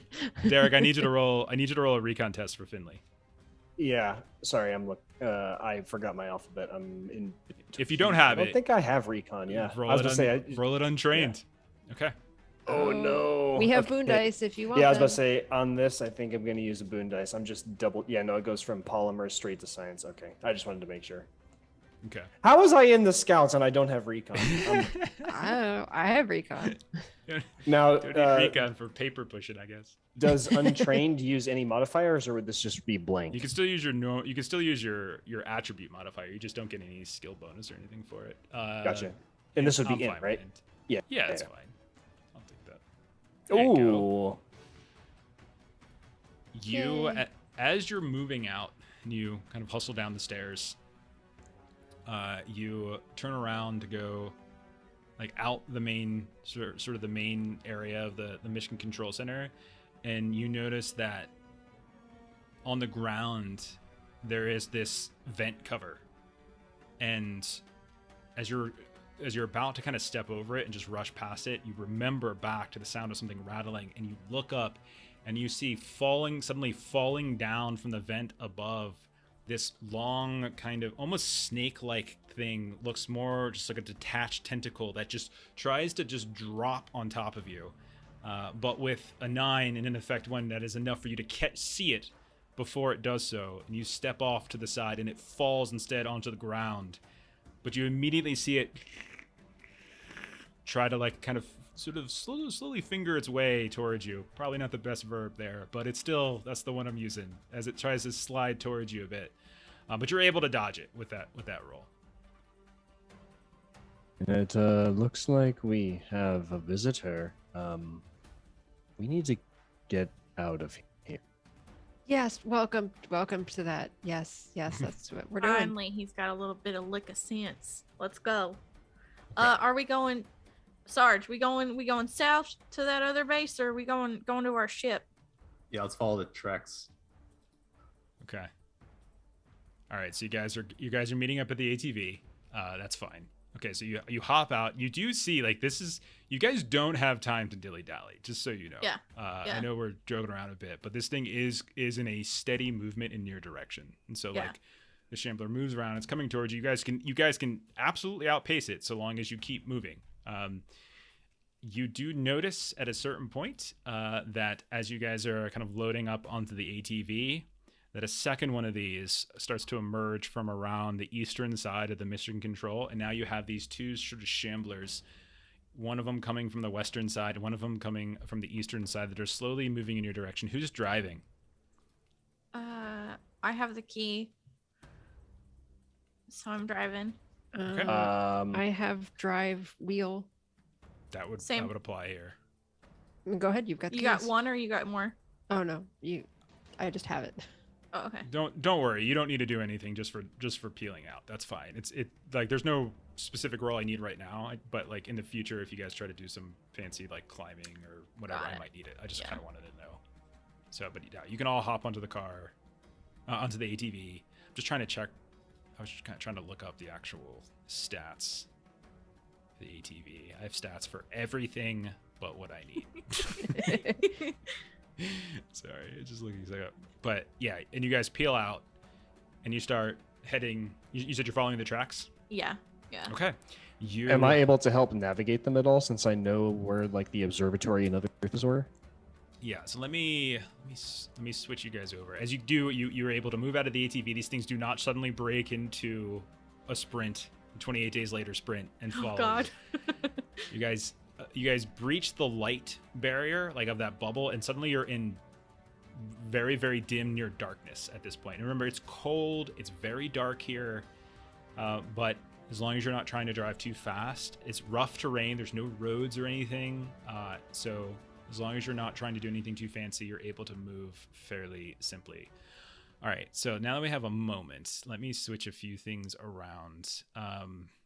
Okay, so let me show you guys the kind of topographical one so you can get a sense of where you're at. See how that looks. All right. Can you see it? You guys all pulled to it? Mm-hmm. All right. Yep. Yeah. So you're driving away. You kind of get some distance, no problem. They don't seem to follow. And you're following like the various tracks here and there. Now, it's not like perfect tracks all the way through, but you're seeing kind of like directional skid marks here and then like a sudden turn. You can definitely tell someone was sort of driving in a fairly erratic fashion. You're able to kind of go through your if you have a personal pad or something there, Finley, you can kind of pull up the basic topographical map of the valley where you guys are sort of focused. Remember that the base is built at the sort of the ground of the valley because that's where kind of the oxygen was sort of pooling better the higher up you went, and some of the sort of volcanic ridges and stuff, it was a little bit lighter and everything. Now, you all are coming from Candling Station, so you all were here where I'm pinging, sort of basically dead center of the map. You had 3 other notable pings on the sort of the valley map that you had, Finley. One of them was about 80 kilometers to the south, which was some kind of alpha site, some kind of abandoned site. There was some mention, something about carvings. It didn't really kind of go into great detail, as you were just sort of getting a quick topographical map, and someone had essentially like the equivalent of like a margin note. There was a weather center to the north. Right now you guys are heading southwesternly. There is a weather center to the north. That's about 3 kilometers or so away, not that far. It's not perfectly to scale. I did the best I could with like a pre-made map. I didn't make this myself, so. And then you know that off to the northwest, above the valley on the ridge line, meaning above to the higher, thinner levels of atmosphere, somewhere within like the crater of a shield volcano, there is the Kaivu Observatory. A couple other things you noted as you're kind of going through the various information that you have. You were able to get a couple things fairly easily. You were able to get like a full base personnel. So I'll share that with you all. You get a full listing of kind of base personnel that are available here. There were 4 from the Imperial Navy. The commanding officer was someone by the name of Sub-Lieutenant Lyndon Foxwell. There's a second in command petty officer Amelia Zurich, and then there were 2 space hands, one able space hand Kinya Valence Makalu and space hand Sagan Carey. That's like the 4 naval folk, and then there was like a series of research staff, 4 doctors, like scientists of some kind, and various specialists and assistants. So the head researcher was someone by the name of Dr. Simnan Kin, which you already knew that, but there's also a Dr. David Mill, Dr. Jordan Salder, Dr. Jessa Schuler, and then there were a series of like research fellows, doctoral candidate people, engineering specialists, staff specialists, and stuff. You have the full list of names for the base personnel. So that's one other thing you have. And so there was a total of what looks like, I think, 13 total personnel on base. Now, you also got a basic fleet vehicle inventory of the base. So you know that this base has 2 ATVs, one of which the 4 of you are in now fairly uncomfortably. And you're following these tracks that are kind of heading southwest, these really scattered tracks. You're moving fairly slowly. You're driving 10, 15 miles an hour, very, very slow over this rough terrain. You also know that there are 2 air rafts that are attached to the base, neither of which were actually visible in the landing field. An air raft is like, think of it like a flying car, open air. They're actually powerful enough to go up into orbit if they need to be, but people would need to be in suits and stuff, and you definitely don't want to linger there long. But they are effectively flying cars, and they have, long range, a longer range capability. But they're not like spaceships or anything like that. So they're not something that they could travel across the rift in. Like they can go fairly high atmosphere, but they can't do anything more than that. But they're likely that it's what they would take to travel longer distances. ATVs might go shorter distances. Air rafts might go to some of these other more distant sites. So as Finley's going through that and Wynn is driving away, I need Arvin to roll an endurance test. Oh. Well, okay. I'm going to take one of our boosts. I think this is going to be DC 4 or target number 4, I believe. Or no, hang on. It's, yeah, it's 4. Easy? Yep, easy. Okay. 9. Okay. All right. Good to know. So as you're driving, yeah, go ahead, man. I was just curious, how long have we all been awake for? Since it's in the middle of the night. It's not, from what you know of the place, like it never gets bright here. So it's either extraordinarily dim or it's dark. It's one of the two. It's never anything lighter than that. But you all have been awake for, entry, obviously, and probably for a short period of time on approach to the planet. And then we'll say the equivalent of you scouting around was probably maybe an hour.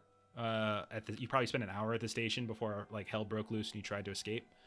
But that's about it. So I would say a couple hours at least. Okay. So then Finley will suggest to the group, okay, we have there are several locations that we could traverse to, and since it seems we're out of immediate harm's way, perhaps it would be beneficial to just pull over for now, and I can try and establish communications with any of the other sites so that we're not just driving to another abandoned location. It'd be much more helpful to find one of the 13 people on this abandoned, godforsaken rock to help us, or just figure out what's going on. And you spend as much time out drifting, can't rely on there being another person alive to save you behind. Yes, but we won't know if I don't try and make contact. Clearly there are tire marks from another vehicle, and maybe it's just from one of the many trips that they made before whatever happened, but if you give me the time, I can at least get us going in a specific direction versus just wandering aimlessly and hoping to come across something.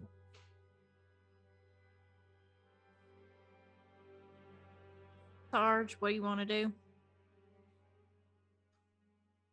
He's free to establish contact, but I don't see a reason to not follow these tracks. Are you able to do your comm thingy while I'm driving, Finley, or is it the terrain too rough for you? I don't know if the radio well, I know that my equipment has like a good range. I just don't know what it entails to try and establish contact. I mean, you have like, what did you bring with you? Like, I know you have your own personal neural comm. I know that, but like, what did you bring with you in terms of like? Because I would imagine radio equipment that you brought. But yeah, I would imagine it would be everything. The portable, because I have a portable computer, so I imagine that's like the size of like an iPad or something. And then the radio transceiver, I think, was like 2 pounds or 2.4 pounds or something. Okay. So I imagine that Finley brought all of his gear with him because we have some sort of like small backpack or like carrying something to carry our equipment in. Okay. So you said you had a radio transceiver. Okay. Yeah. It's a 3,000 kilometer range. Okay. Yeah, it's TL14. Yeah. Okay. Yeah, I don't see any reason why you couldn't. So you have, it's specifically item radio transceiver, and how big was the range, did you say? It was TL14, so I think it was 3,000 kilometers. Yeah. It's like a two-way radio. Right. So I guess hoping to connect to someone else that has a similar radio transceiver. So most transceivers are radio or laser base. Okay. Yeah, I think this is fine. Go ahead and I'll say, roll kind of a communications roll, and essentially like the higher your effect, maybe the quicker you're able to find something of use. Okay. How many boon dice do we have left, Melissa? 7. Oh, I'll use one then.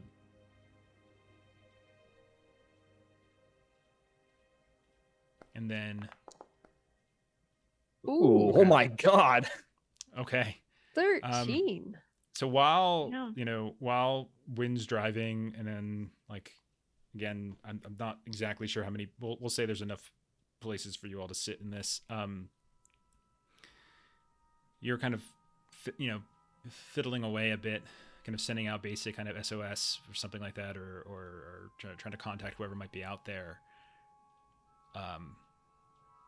You do actually, after just not very long, actually, just a couple minutes, very quickly as you're just sort of floating through different frequencies, you do actually hear a voice respond to you. You hear, "Identify yourself. Who's this on this frequency?" Yes, my name is Finley. We are from 484 Flotilla Hauler.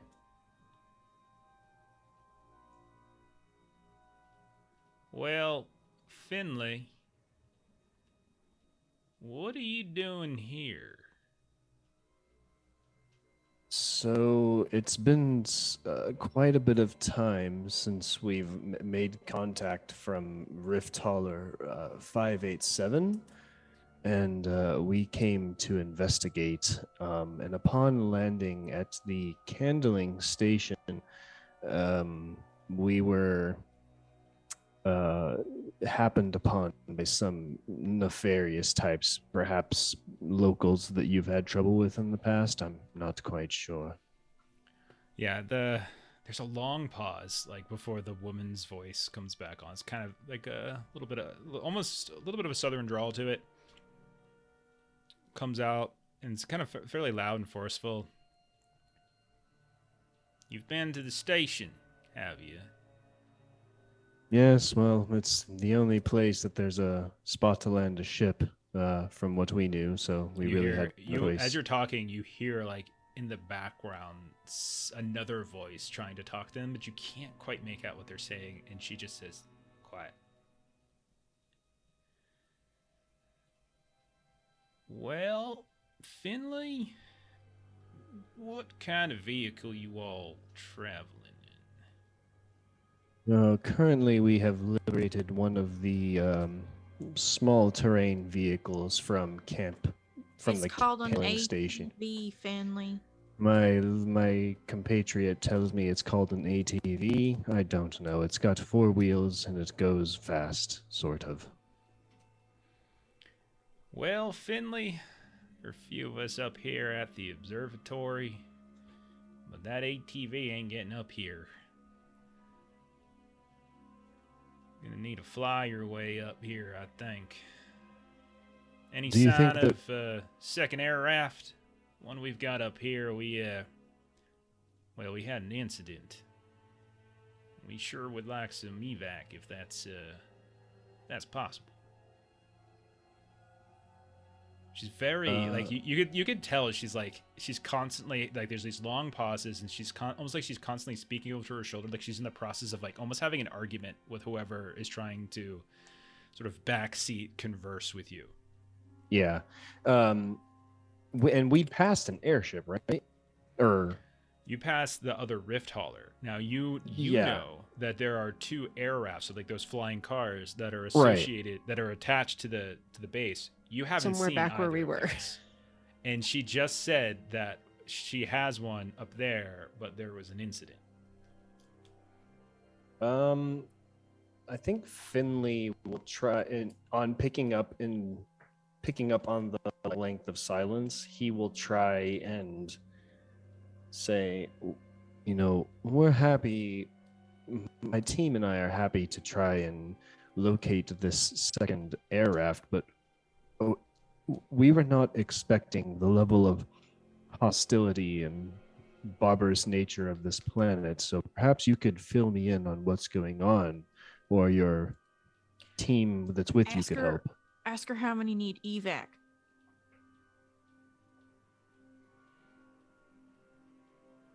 Well, Mr. Finley, that is a long story. And I'll tell you that this ain't necessarily a local issue. You said you ran into some folk on the station. Is that right? Yes, one appeared to be a person with tentacles coming out of their head, and another appeared to be made entirely of tentacles and really liked to take up a lot of room. It was in the science building, How if I remember. close a contact you all get to it? I believe two of my compatriots were grappled but got away fairly quickly, but nothing more than that. The tentacles just got a little excited, I guess. And have they been exhibiting any strange behavior since those incidents? Well, they're entirely strange to me, but and Finley will look over his shoulder and say, do either of you feel more ridiculous than normal? No, I feel perfectly fine. Well, that's a no from both of the people. They took offense at my Shakes her head question. at you. Well, long and short of it there, Mr. Finley, is that there some kind of contagion was, well, brought down to the station by the rift halter that you are in reference to. Shortly after it was down here at the astrogator started exhibiting some peculiar behavior. We're not exactly 100% sure what caused it, but just before it made entry down to the planet here, they discovered the wreck of something in orbit, and I don't know if you've ever done any long-term outpost research-based work, but it can be monotonous and dull. So the sudden discovery of a anomaly in orbit was a bit more than most of these science folk could resist. So Rifthaller 587 did a bit of an EVA, brought some samples, and starting to think, this is just a working theory of Dr. Ken up here, that there might have been something on that wreckage, in that wreckage, or not entirely sure, but that astrogator, she began acting a bit irrational at first, kind of had a bit of a strange detachment. Kept to herself for a few days, which isn't in itself anything odd, but then she started feeling off, Fever, general malaise at first. We treated her, and that Captain Villan there, he locked the ship down. Well, not locked the ship down, but he grounded, waiting for her to get better. And again, long story short, a couple weeks later, she turned on us. Attacked a few of the folks here, killed some friends. And then some of them, well, they started up and moving, and some of them started attacking, and before you know it, couldn't tell exactly who you could trust around here. Which is why I would like to caution you that if you had two of your crew coming in close contact with these things, you might want to be vigilant. Yes, of course. Just two quick questions from me then.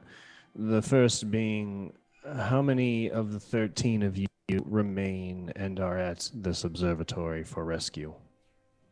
Well, I can't speak to how many remain entirely, but we got 3 up here.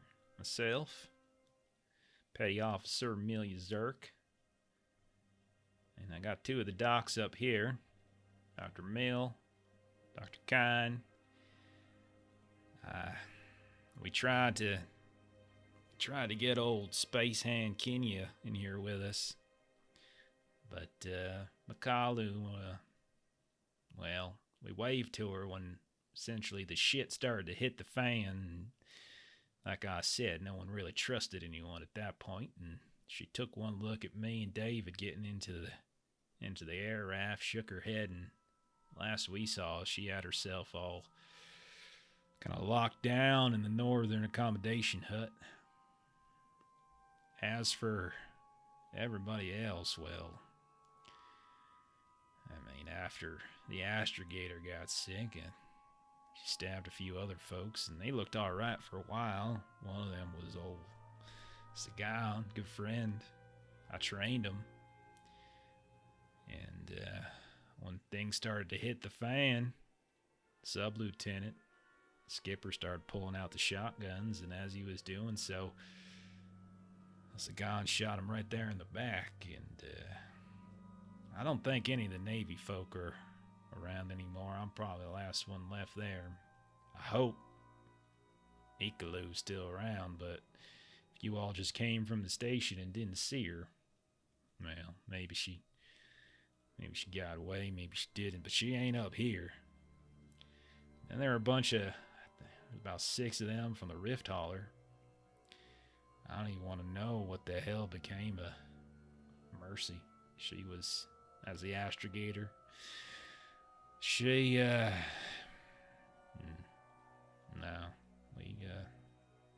we locked her down, but it was too little too late. I saw a few of them that were running for their ship, but a couple of them got taken down. Last I saw, I think one of them got on board, and the captain there, I think he locked it down and tried to lead a few of the creatures away. So, by my account, there might be one on board the hauler still. Might be one folks still there. I hope, fingers crossed here, someone might have found their way out of there. And I don't know what the hell happened to the captain of the Rift Hauler. We haven't been back down there in quite some time, I can tell you that. Yes. And of the individuals who are with you, are there any working theories or information on how this contagion seems to spread? Is this merely through breath? Is this through blood? Is this through any transmissible? What have you worked out so far? Well, yeah, we don't really got access to the lab equipment anymore to verify any of this, but David seems to think that a couple different ways it can be transmitted, but nothing more quickly than through the bloodstream or the brainstem. But they got these spores or something. It's like fungus. You can breathe it in, maybe. But none of that stuff was on the wreck that they brought in. Maybe some kind of residue lingering around from who knows when. So there's different ways, he suggests, but some might be quicker than others. Which is why, if any of them came in close contact, anyone took any wounds, you might want to isolate them pronto.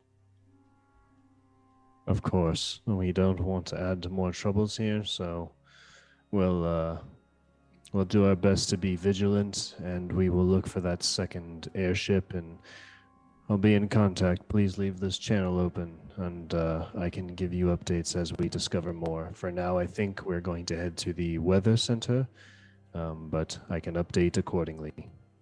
Weather center's pretty small. Ain't much there. Might be some equipment you can repurpose, but I don't think there's enough in the way of supplies for anyone to hold out as long as we've been holding out. If Dr. Where would you Ken recommend? Well, you might want to... We're going to the Alpha side. Oh, were we? Oh, then I Okay, I misspoke. Fine.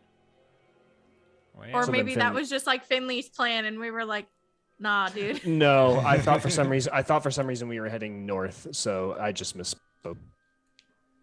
No, we were following the trek south. Okay, so then we'll just do a quick rewind, and Finley will say that they were at the abandoned Alpha site. You be careful down there, Finley. It's kind of a strange place. I I can't say I know the full history, but they found something there, before they established the station. Some kind of carvings or something. I don't know. But every time someone goes down there, kind of fogs the brain a bit. So just be careful. But I tell you, there are some buildings still in modest shape. Might be able to hide out there a bit. It's possible, I suppose. Any possible old equipment that we could help get them down from the observatory? No. Finley looks so offended that you just accosted his communications equipment with your He just grabs it. your disgusting voice. Just leans over. No, I like to think that Finley's in the passenger seat up front, because there's no way he's gonna squeeze together in the back seat with either of you guys. Absolutely not. Yeah, that's correct. No, they stripped that side of everything once we built the base. So it's been empty for a while. There's a couple shells of buildings, like I said. You can get at least a bit of shelter. But I mean, it's bare necessities there. Yeah, there's some stuff at the weather station you might be able to use, repurpose for something. But as for getting up here, well, you need to get yourself some kind of climbing gear, breather, some kind of ship. Definitely don't think you can sit down your hauler up here. It's too much debris, too many rock outcroppings here. I don't know. Probably be pretty dangerous. You can find that other air raft. Plenty of room up here to touch that down. Do you know where it was last stationed at, or where it was last seen? I can't say. Can't say for sure. When David and I left, well, it was still parked on the landing field next to the hauler.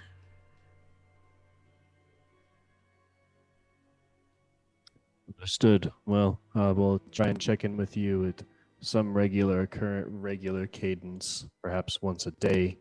But until then, we'll just do our best to make our way to your position. And if anything comes up, I will try and let you know. Over. Copy that. And Finley, thank you. Appreciate. We're starting to get a little jumpy up here. I only got 3 shells left, and well, there's 3 of us. Starting to think the universe was telling me something. Anyway, I think if you've made it this far, just hold out a little longer, and we'll work as quickly as we can to make your position. Copy that. You watch that 6, and you keep an eye on those crew of yours. Sometimes it happens fast, and sometimes it happens slow. But I tell you this, it happens. And Finley will put away his equipment, and he'll actually turn to Arvin and because Wynn was also grabbed, right? Yes, both of them. Mm-hmm. Yeah, so then he'll turn to both of them and say, "No, this isn't going to make me the popular person of the group, but I think it would be in our best interest if both of you gave your weapons to Quincy, just to make sure we're new to this planet, and we just got attacked by some kind of Finley, demon." you're stupid. I really do insist. Can I roll a persuade roll against both of them? I am a god at persuasion. That is entirely up to you guys. I am not normally a fan of like forcing decisions on players with like abilities and stuff like that. But if you guys are cool with it, like yeah, if you guys are Wynn cool with wouldn't abiding by wanna that, give then it that's up to you. Arvin's not interested in, because at this point it's a maybe, not a possibility in her mind. Yeah. So okay. Here, listen. What I will tell you is that if I start to feel not myself, I will let you know. And if you all start to notice behavior of mine that becomes problematic. I will not be offended if you need to do what you need to do. As of right now, I'm fine. So I'm keeping my gun.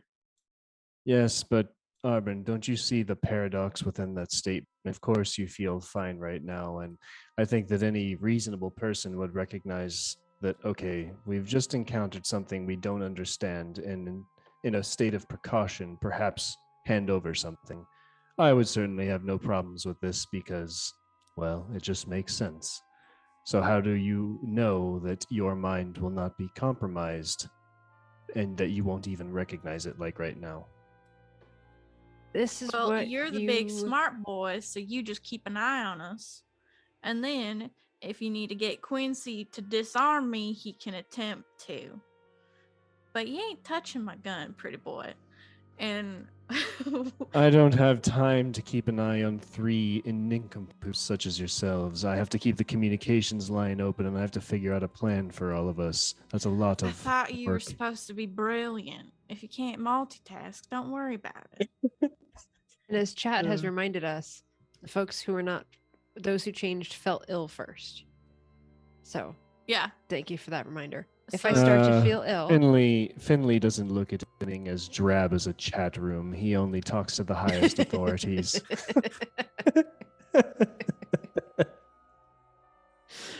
Yeah. So Arvin is having none of your nonsense as the person who did not put themselves in harm's way in any way, shape, or form. That's fair. And now Yeah. wants to That's be fair. judgy is Yeah. like, you shut the hell up.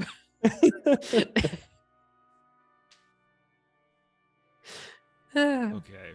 So no. As you guys are driving, Quincy, you've been out of this conversation, so maybe you've been the one keeping your eyes peeled, which is strange because Wynn's driving. But nonetheless, you're kind of looking around.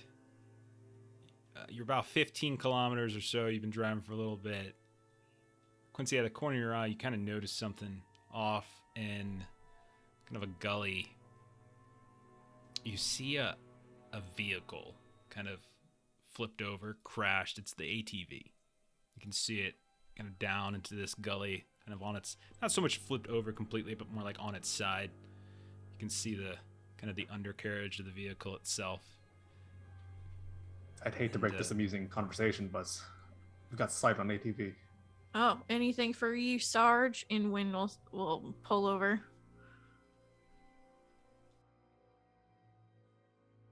All right, how are we approaching this? So Arvin has IR goggles. Yeah. So I would like to use What those IR level? goggles. Because I think a certain level, I think they do get thermal, right? I thought there was just 6. Oh, it's just was IR, the sorry. level. So it permits the user to see exothermic heat emitting sources in the dark. Sure. There is nothing.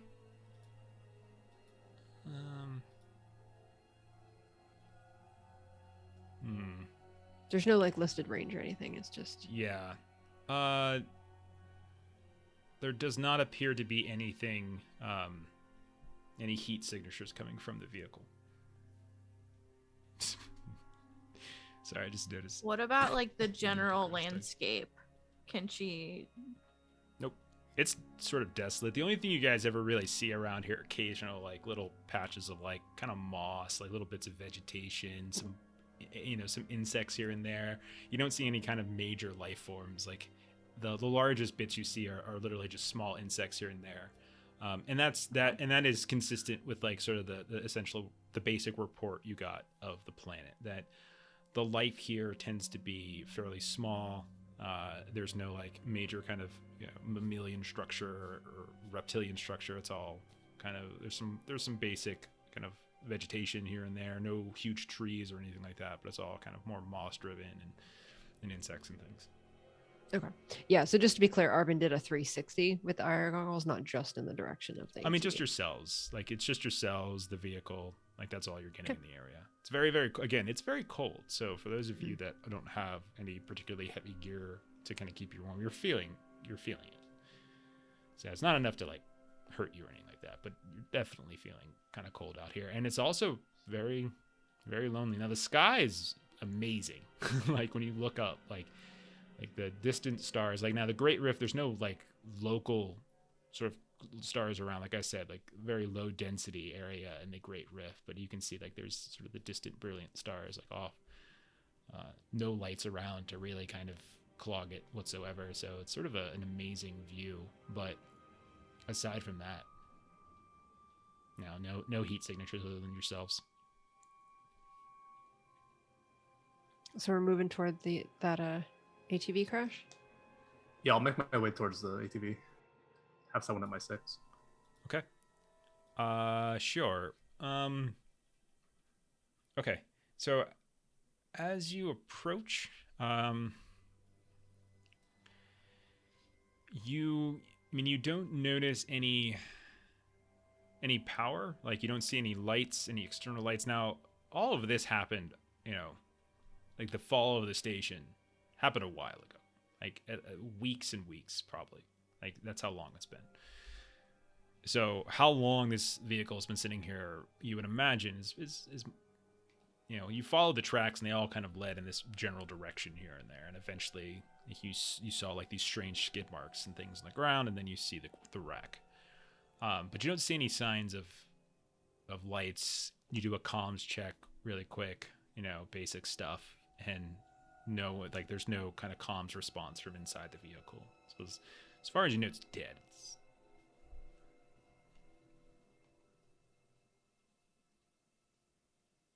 Was there maybe one of those ID cards left behind? See maybe who took it. Sorry.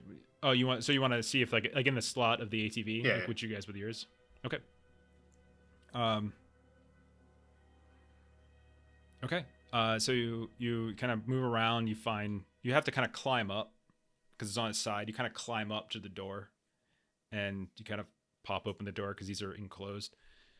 And right as you do,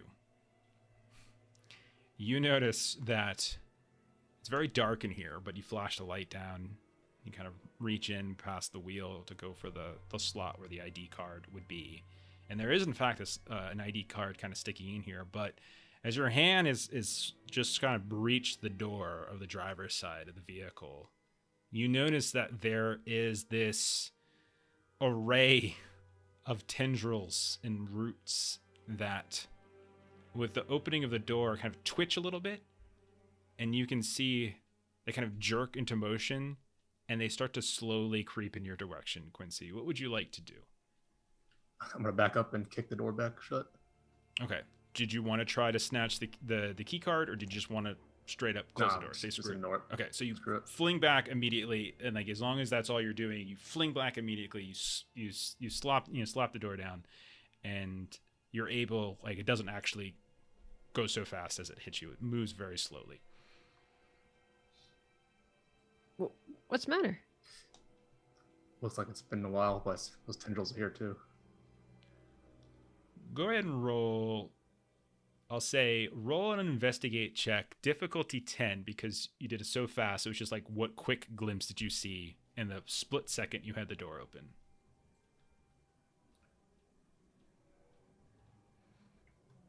Got a 9. Oh, you should have used a boon. Yeah, you should use the boon. That's fine. Go ahead, just roll a d6. Go ahead and roll a d6 and mark a boon off. And We've then got if it's extras. higher than what you wrote, or what you rolled there, if it's higher than one of the d6 that you rolled, you can add it. So if it's higher than a 3, so you need to roll a 4 or higher on this d6 for it to matter. Okay. Okay. Yay. 5 is good, so that would give you, I think, an 11 Mm. total, effect Yeah. 1. Okay. First, you definitely notice what looks like sort of the basic, very basic contours of like a body that was kind of flopped down to the base. Now, again, this thing is kind of on its side, so the driver's side is up in the air, and at the very base of like the kind of on the passenger side, which would be against the ground, it almost looked like this malshapen slump of a body, but it was like it was broken apart in some way. There was like residue, like you can see like it was ripping through the inorganic clothing that they were wearing. You couldn't make out any sort of discernible face. It was just too fibrous at this point, and fungal growths everywhere. You saw tendrils kind of moving off. You did see that there were like like wrappers of like ration packs that were kind of ripped up and everything, and like the seat covers as well look like they were kind of torn up and melded into the network of tendrils of those fungus tendrils. And that's what you saw as you step back. And there's a little bit of that sort of dusty, like kind of smokiness. Now, because you're in a 60-pound vac suit, I do. Do you what skill level of vac suit do you have? I'm just curious. I want you to fall on your ass. So like, what skill in vac suit do you have? Roll a vac suit test. It's just we did talk before about no cartwheels. Yeah, roll vac suit just for fun. Let's just see if you just fall on your ass as you try to climb out. 7. That's exactly what you do. Is you freak out, you slam the door, and then you forget that you're literally standing on top of the side of a vehicle that's erupted, and you fall off. You bang down. You have enough armor that it doesn't cause any lasting damage, but it's very embarrassing. Quincy, can you please? What are you eating on the ground, groveling in the dirt? It's quite heavy. Walking around in a vac suit at all times just wore me down. You know you can take such things off, correct? Yes, but Yeah, after but seeing what's what we've seen, workout? it feels safe in this. I think we've gotten quite enough workout from the excitement of today, don't you, Win? There's always room for self-improvement, or so they say. I read that in a self-help book once. I mean, no, indeed. Probably in some sort of airport library, no less. It was in prison. Oh, that's even better. Thank you for reminding me of your status. She totally does not look at Arvin at all as she says that. It was when I was in prison. That's fair. So, Arvin just wants to do like a sweep around the ATV, just to see if there's any like footprints or drag marks or anything like that. Sure. You can roll a recon, since you're just, or you can do a survival. It's actually survival if you're looking for like tracks and things like that. Okay. So survival, and then would that be tied to intelligence, I think. Okay. That's +0. Okay. I'll just roll it straight. 8. Yeah, you do not notice any signs of tracks coming or going from this wreck at all. New, old, nothing.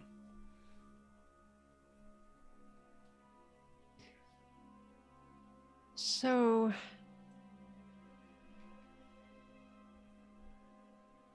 we found the ATV. That was our goal. Follow the tracks, find the ATV. Now that we found the ATV, what's next? Well, I mean, the crew that was at the Calavu Observatory still needs assistance. I figure this is probably a more pressing matter since they have a bit more experience with what's going on here than we do. So I suppose we look around the Alpha site and see if such a vehicle exists there, and if not, then we have to regroup.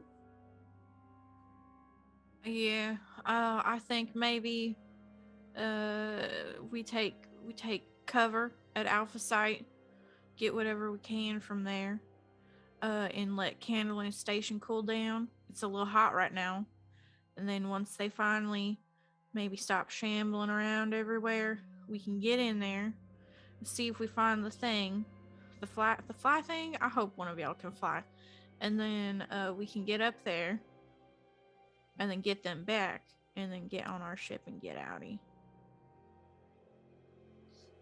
All right, Alpha site it is. Okay. So yeah, it's kind of southeast from here.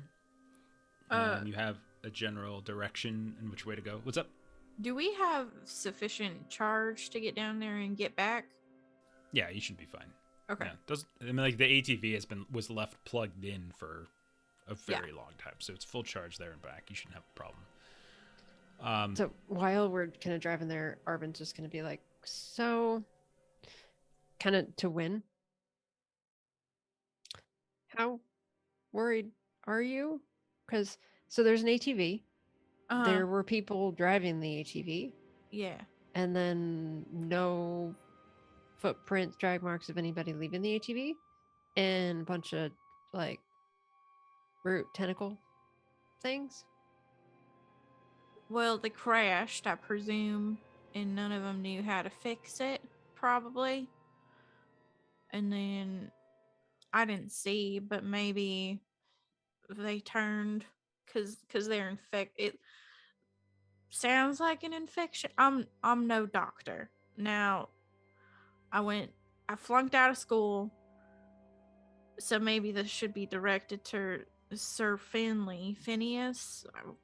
And he could have a better answer for you, but No, I didn't. I'm not. That's not. No.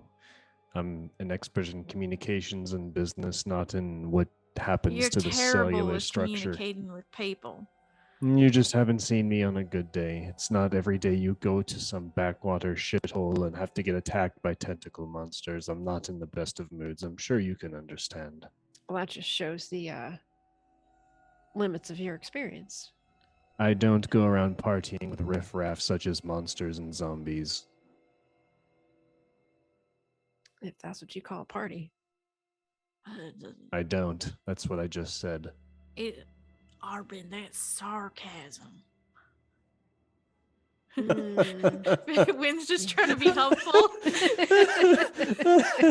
She's like, honest to God, like maybe you didn't get it. So Arvin wants to try to kind of check herself to see any discoloration of skin around where she Your took wound. damage or any of that kind of stuff. You're checking yourself before you're wrecking yourself. I couldn't tell that was a Derek or a Finley. It was kind of a cross between both. It was right. Arvin is surprised that Finley would know. Such a It's Yeah, I like, know, yes. He likes the classics. In my roll a Playboy medic. days. Roll a medic check. Average 8 is fine. Okay, So I would. You're like just looking for signs of discoloration. You're not looking like all you're doing is looking for basic stuff. Now, there's only so much you can do without, stripping out of your armor and everything like that, which you're not really in a position to do. But you're checking like extremities and stuff that are easily accessible, or something in a mirror or whatever. Okay. Is fine. an int also. Yeah, that's fine. 12 effect 4. Okay, well, you certainly have got some bruises and some scrapes, because you have a terrible bruise on your face from when the shambler with the kind of the pool stick sticking out of its hand smashed into your head. So there's that. And then you do notice around and that also has some abrasions from like where like the pool cue kind of scraped it here and there. So that seems to be the worst of it. And it does look as though like along like your forearm and along your legs where it was like the tentacles were constricting, you can definitely get the sense that bruises are beginning to form, but it doesn't look like skin was broken there. It just looks like bruises from constricting. Okay. Finley, I don't know that you're going to trust that I actually know what I'm talking about here, but upon initial examination, I'm not necessarily finding that the tentacle broke skin at all. Seems like where I do have some broken skin that was from a pool cue, not necessarily from any of those creatures. And I am wearing a breather, so perhaps. I think that's probably a promising start. I think she said something about brainstem and the spinal cord and perhaps spores. So I think what you're saying is none of those things, and so you're probably good. Wynn, on the other hand, was Wynn wearing a rebreather or face mask or something? Yeah, because I had an item that I couldn't have, so I swapped it out. Oh, okay. Yeah. So then Finley will be like, I mean, I'm no medical professional, but if these doctors are Finley coughed. already Shoot him. Just kidding. Oh, no. If these doctors think that it's a more intensive damage that you have to take, then it seems like both of you are on a good sign. However, I still recommend that myself and Quincy keep an eye out since neither of us were compromised in any level.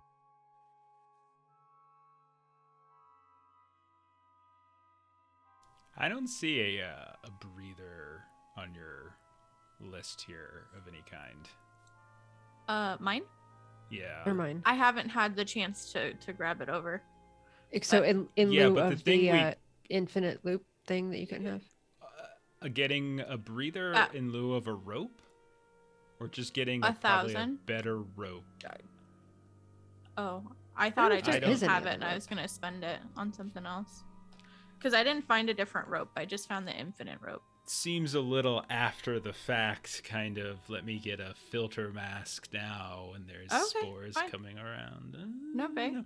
Doesn't matter. The dock up by the observatory mentioned that the bloodstream and stuff might be the way. There could be multiple ways of it coming in, so you're not even sure if the filtration masks are even doing anything.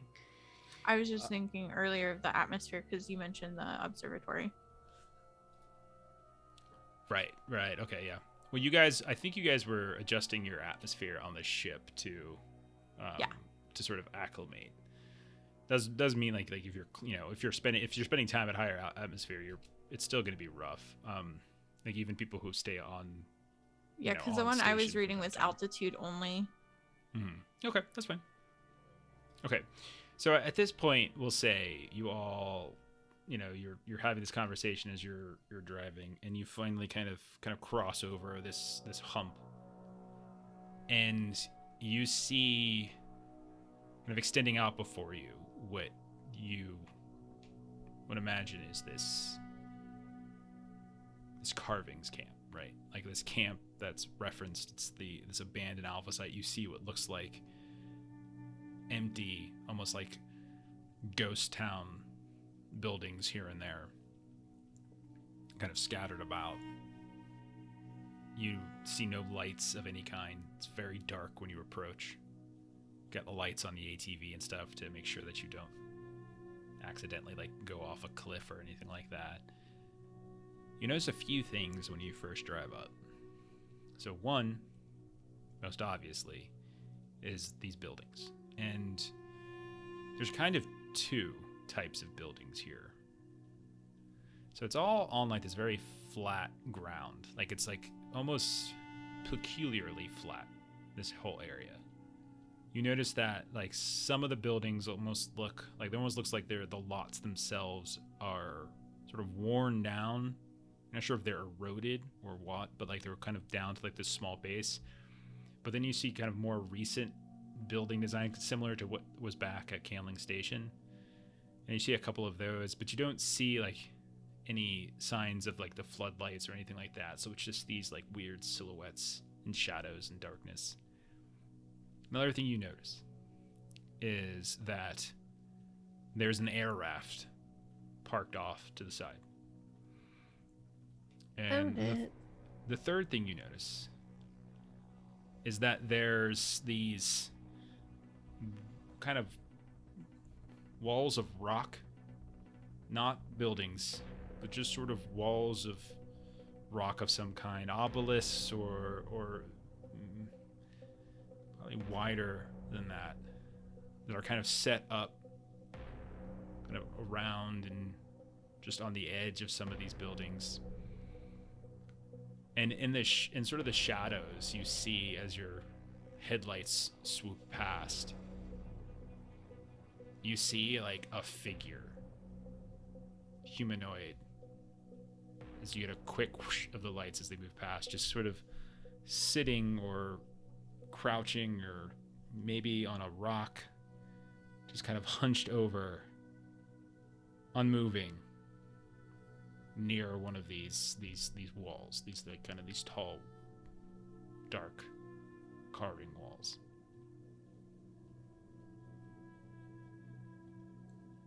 That's fucking creepy. Arvin wants to pull her IR goggles back out Sure. and like point them in the direction of this figure that we can now see. You do get a heat signature from them. And then she'll do a 360 to see if there are any other heat signatures that are visible. No, doesn't. Only seems to be coming from where this figure is.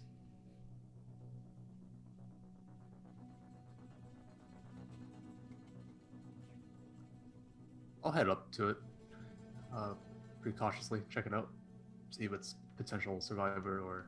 Okay.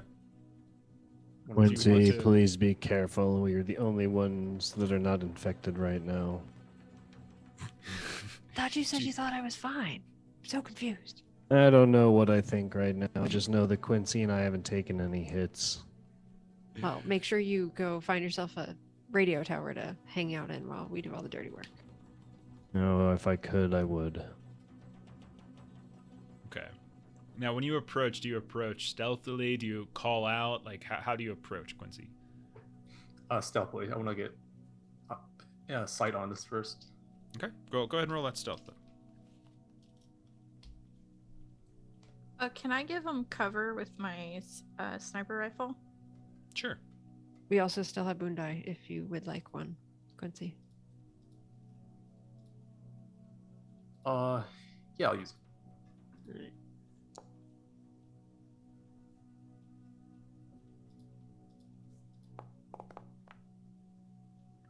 11. Nice. Okay. So you move up fairly close. You're kind of weaving between some of these outcroppings, these walls of rock. You weave between some of the buildings and such.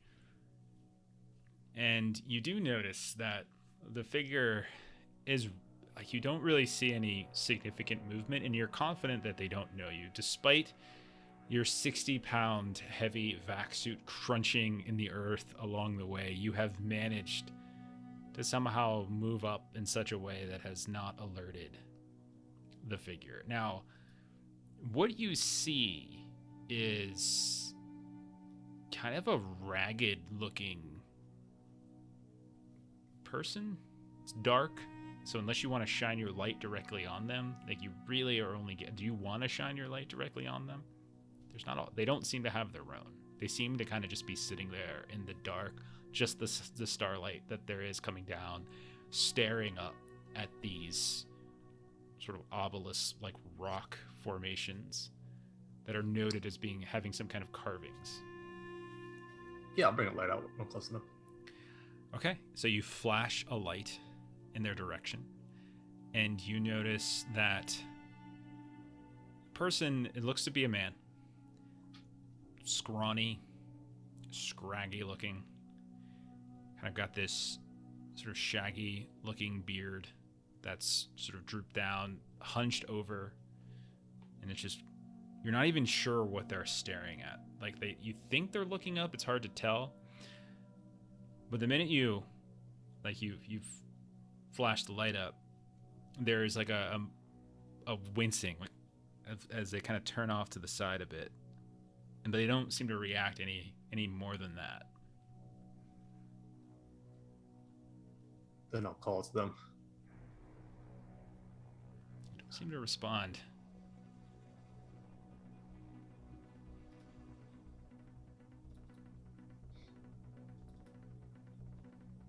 I've come in contact. They don't seem to be hostile.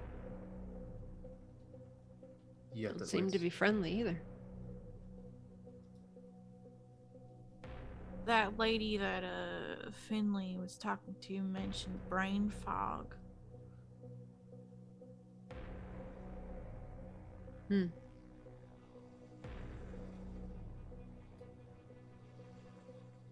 we approach guns drawn, or do we just go for the air raft? Can you tell if they have any sort of communications device on them? And this is directed at Quincy. Yeah, I'll observe them more, get up close. Okay. See if they anything. I don't know. do you just like do you present yourself so you kind of get up? Yeah, and, I'll like, just okay. I'll just drop. So Oh, as you do, they just sort of like kind of look up in your direction.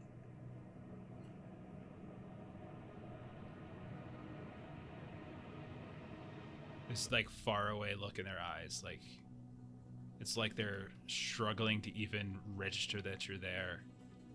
They start to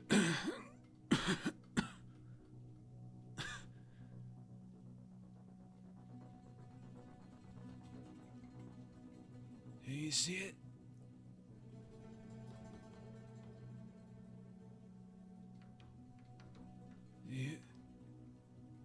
You see it? See what exactly? And like his hand kind of extends out and it's kind of shaking a bit, and you can tell he's probably a little bit emaciated, like he hasn't really eaten much in a while. Kind of dirt, grime on his fingers. And kind of points up at the rock face behind you. Yeah, I'll turn behind and shine my light on what he's pointing at. Okay. All right, I need you to type this into Foundry. You're going to do a blind roll, which means you don't know what you roll. Okay. So / blind roll, all one word, space 2d6. It's done. Okay. Got it. And so are you. Yeah, you look back and yeah, you can see that you see some sort of strange looking carvings. They look not exactly sort of sure what they look for. They mixtures of some kind of sort of geometric shapes, sort of very neatly and efficiently kind of carved circles and lines and sort of triangles in some way that, I mean, they might have some meaning. You look at it, it's just, I don't know, it just doesn't really make sense to you at all. Like, there's nothing about it that looks particularly interesting. But he's like, and now that he's like kind of looking up, I'll show you a picture of what he looks like. I think I got one.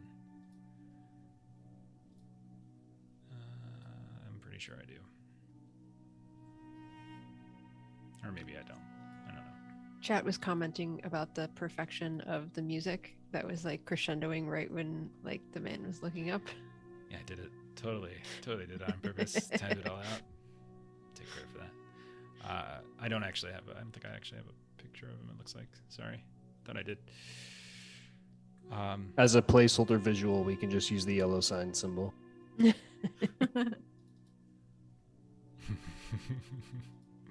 funny.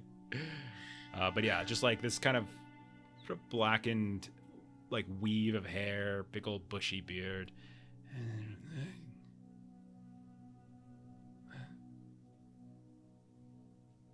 He just looks lost and confused. Like, Yes. I'm not sure what it means. Do you know who you are? Do you know where you are? what? When? Is that you, Eldon? No, my name is Quincy, sir.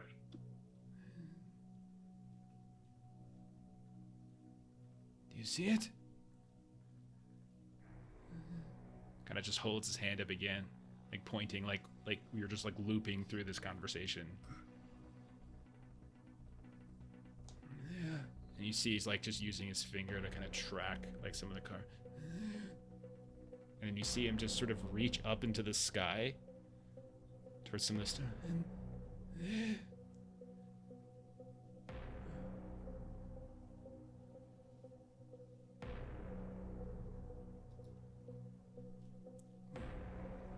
It's like he's waiting, expecting for you to say something or do something. So I'll follow along, but I don't see what he's trying to convey, so I'm trying to just get some sense out of him.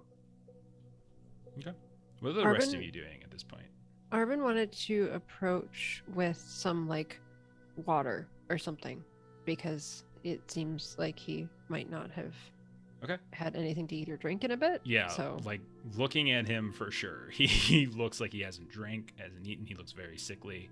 Yeah, you approach, kind of gingerly coming up. I need you to type the same thing out. / blind roll space 2d6.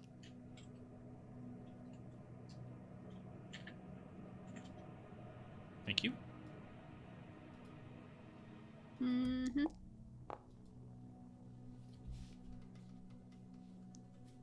Now, I want to point out to both Derek and Ashley that there is nothing about the roll that I just asked from them that was observable I know nothing. in game.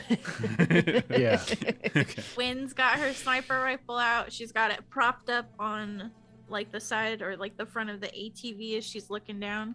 You see That's no like violent movements. He's periodically reaching his arm. He's like kind of pointing up. And as you approach Arvin with like kind of like a canteen extended, he kind of looks up at you. Tess, why did you? Your hair.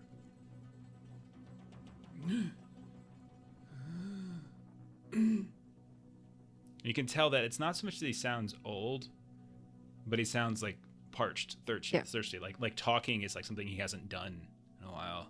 Yeah. So Arvin will just say, friend, here, just, it seems like a bit since you've had some drink. And what she's going to do is she's going to see if she can get him to kind of cup his hands. Okay. So she can kind of put some water in his hands for him to drink. Okay. Yeah, so you reach out kind of gingerly. Give me like a persuasion test or something maybe. You're being kind. I'll routine a 6. You don't have to do like a full average on this one, I think. I'm trying to find something and I can't find it. 5. Okay. Ah. I know, we're so close. So he holds up both his hands, like kind of like, and you kind of piece them together like you're cupping, and then you start to pour the water into his hands. But as the water kind of pours on his hands, you just see he just starts to move them very slowly, and he just kind of opens them up. I remember rain.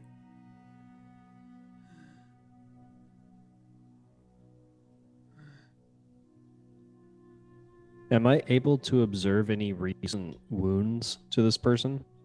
Like scabs, cuts, anything like that? Are you up there?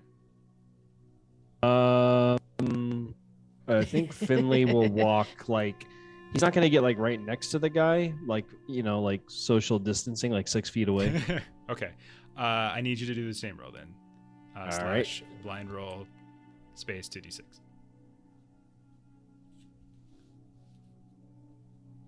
I did it. I'm blind. Cool.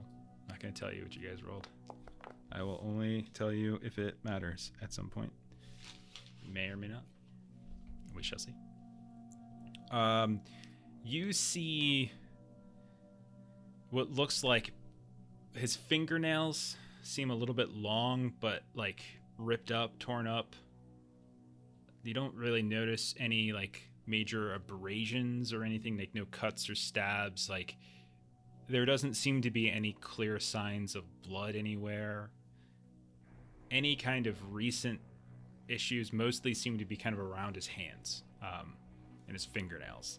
But aside from that, just basic quick look of the light of Quincy and stuff rolling around. It all looks looks fine. Okay, so then Finley will just kind of murmur to everyone else, what he's observing and say, he seems okay, but just be cautious just in case. And Finley will, I don't know if I'm allowed to do this or not, but he'll try and just like ask this person, like, do you know who you are and where you are at? Okay. Kind of looks up at you. Cooper.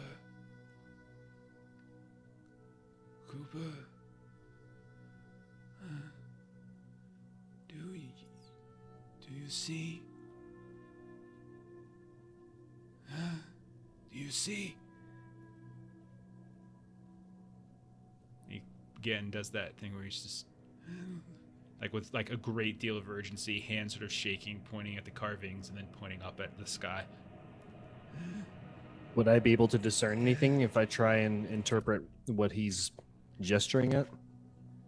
Yeah, you look at the carvings and there's this. Yeah, there's something about the carvings that certainly seem intriguing. I mean, all three of you that that are up here, like they seem fascinating. They seem extraordinarily old, but you can't discern any specific meaning currently. Would like archaeology possibly help? No, actually it wouldn't. Or some other science? Because I got all of them. I'll say if you want to roll archaeology, you can, but it might give you more information about them as opposed to you're not gonna be able to interpret them. Okay. I don't know if like linguist. Okay, I'll try archaeology. Finley's You're not gonna be able also. to interpret it. If you want Finley's to roll also if you want to do an archaeology, that's fine. Like that's fine. It might give you some. I rolled an 8. Okay. You did? That says a 6 to me, you liar. You cheater. Oh no, sorry, I didn't roll an 8. Sorry. Wow. Go ahead and roll there, Finley. Well, so I was going to say, Finley would be willing, or if it sparks any memory, he might be willing to look through the data that he downloaded from the Mission Control Center. But I don't know if that's worth doing or not. Yeah, I mean that's fine. Like you have essentially as much data as you could quickly like just thumb onto like your personal pad. Like there were certainly some logs that hadn't been unlocked yet and things like that you might have to you needed more time on, or you needed like administrator access or something that you would have been able to got if you had more time, but it was happening so fast. You got what you got, but you do have some basic info about like the sites and things like that. Like you do have some kind of basic information. Yeah, so would that be just like a computer's roll to see if the symbols pull anything up in the databases? I mean, I'm not gonna make you roll for it again. It's just more of like you take a few minutes to sort of just shift through it. Like I think you just kind of read through it as best you can. Gotcha. In the process, Win, are you still sniper rifling onto this guy? No, probably at this point, if he hasn't fought them, she might go check out the other vehicle that we were on the lookout for. Is that nearby? The air raft it's right next to him. Like you can see it's just maybe 15-20 feet away. Yeah.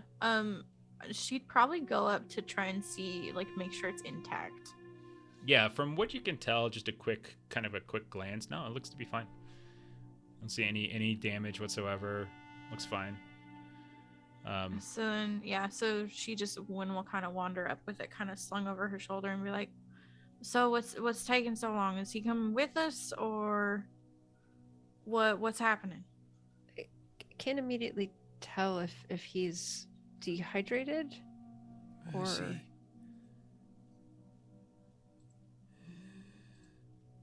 Lucy. Mercy. Do that blind roll 2d6. Excited. Roll 2d6. Very excited.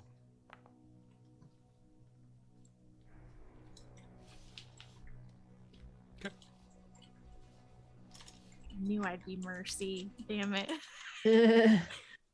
Can we say that Arvin has? Gotta switch out my.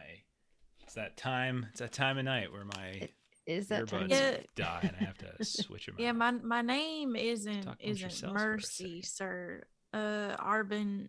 He's done that with everybody. He thinks he's seeing people, and everybody we've got a different name, and that's just what he's thinking. But we heard these are foggy rocks. We should probably get you out of here. Okay. So,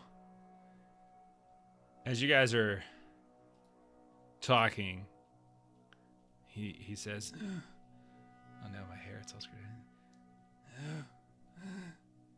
Mercy, kind of reaches up for you, Win. Kind of like reaches his hand out like he wants you to grab it. Mercy. Yeah, what is it? He holds his hand out like he wants you to just sort of grab it. And Win will like be like, okay, and grab his hand. And like this, like an old man, and he doesn't look old. Like you could tell he's middle aged maybe, but he like he seems just sickly, emaciated. And he just kind of starts slowly, kind of pulling you in a little bit. It's trying to tell me something. And I can see. And he's just kind of, it's like a gentle pull. And in a place I can't, in a place beyond. I can't. And he looks up at you, his like eyes get really wet. Mercy, you died. No. And he starts to scramble back from you at that point, like freaking out a bit as he looks up. He's continuing calling you Mercy. I saw a doctor. Place beyond everything. What is it? And he kind of just holds like these like hold hands up to his head, and he's just kind of like I can't think.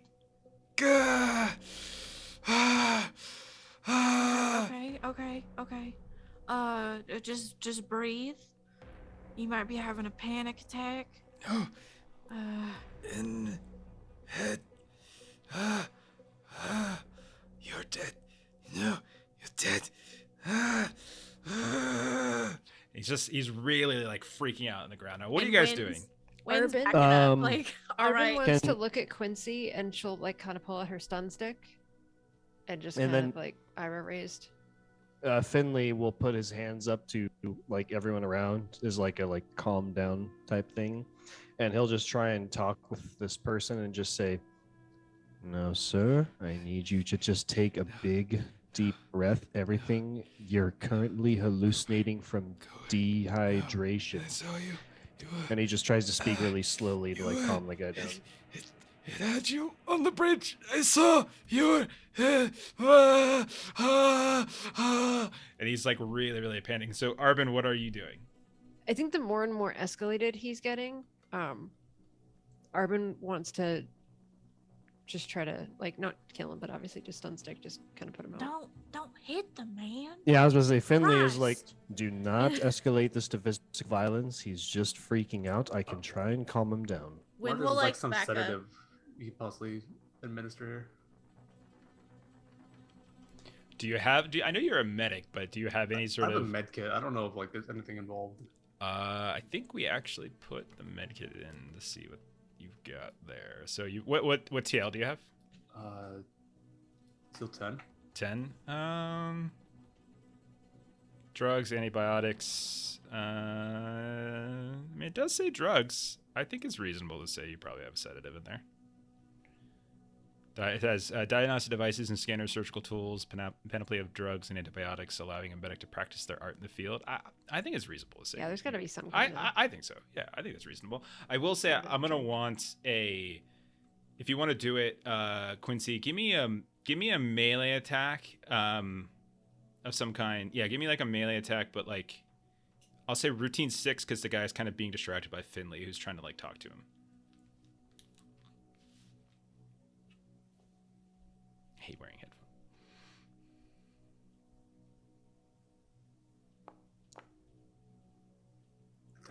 Okay. Oh wow. So he's like, no, you're dead.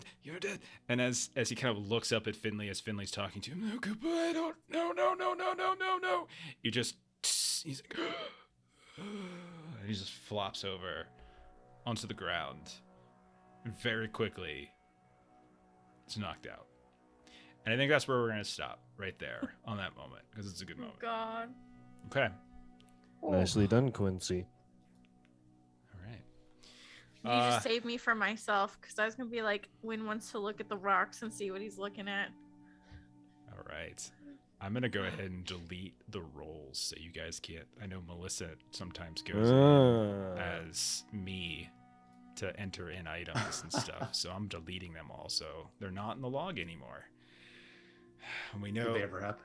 We know. Right? Okay. I guess nothing will happen then. Yeah, 'cause we're fine. The rolls are gone. So What rolls? What rolls are you guys talking about? Exactly. Exactly. I There don't could be no remember any consequences if there was no roll. No. What you talking about? Like how Finley's like, oh yeah, that was such a good plan. I'm like, that's totally what I was gonna do with the stun stick, but okay. Yeah, Farga Dev. There's like so many things in this I like these like weird like carvings, like the mystery, but then like the thing like monster, like it's got like all of the little ingredients I just really like. You know, I just like all this wonderful little like mixture of things that I just love. So okay. All right, so yeah, that's it for tonight. What else we got going on? Tomorrow we got One Ring 2nd Edition, so you can come back for that if you want to come hang out with us. Let's see, Monday we're starting something new. Melissa and I we're going to be playing some more Savage Worlds. We've been doing a lot of Savage Worlds on Monday, and we're going to be playing Holler, which we've done actually on Fridays a couple times as we were between campaigns. So you can come check us out. It's like a 1930s Appalachian folk horror. It's a wonderful setting. It's really, really cool. So come check that out. And then next Friday we got more Traveler. I don't know. We might be able to finish this little story on Friday. Oh. I don't know. We'll see. Maybe. We'll see. You guys made some. It depends on how much you want to do. I mean, it's very open-ended. Not open-ended, but it's very sandboxy in terms of how you approach it, right? So, it all kind of depends on sort of what your objectives are. But you do know that there are now survivors. You know that there's 3 survivors up at the observatory. You have 1 right now in front of you. You've heard that there's 1 person that's been locked down on the ship, on that Rift Hauler ship, and there was 1 person who at some point barricaded themselves in one of the 2 accommodation huts that you didn't sweep. So there's like the northern accommodation hut. So you didn't sweep those 2. You only swept the southern ones. So you do know there's a possibility for other survivors. So and there is a certain like spacer obligation to sort of help folk, you know. But it's up to you whether you want to do it or not. But I mean, at this point, you're in it, and plus you have a couple people who are infected now, so it's all good. So anyway, yep. All right, so that's it for us. Thank you to everyone who hung out tonight. Thank you to everyone who threw out some bits, who threw out some subs. Thank you for all these friends coming out. Veronique, it's great to see you. Logan, thanks for coming and hanging out. Farka Dev, it's good to see you.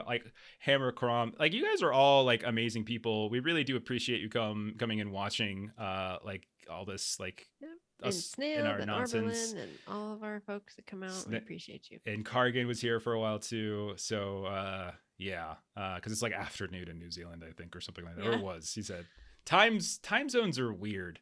But anyway, everyone have a great rest of the night. We're gonna go ahead and raid. Looks like our friends at the Defenders are up and playing. I think they're doing some shadow run, so we'll go ahead and raid them. So if you want to hang tight, click the raid when it pops up. We'll throw it on the end screen here, and you can go watch them playing some shadow run. So that's it. Have a good night, everybody. Bye-bye. Bye. Bye.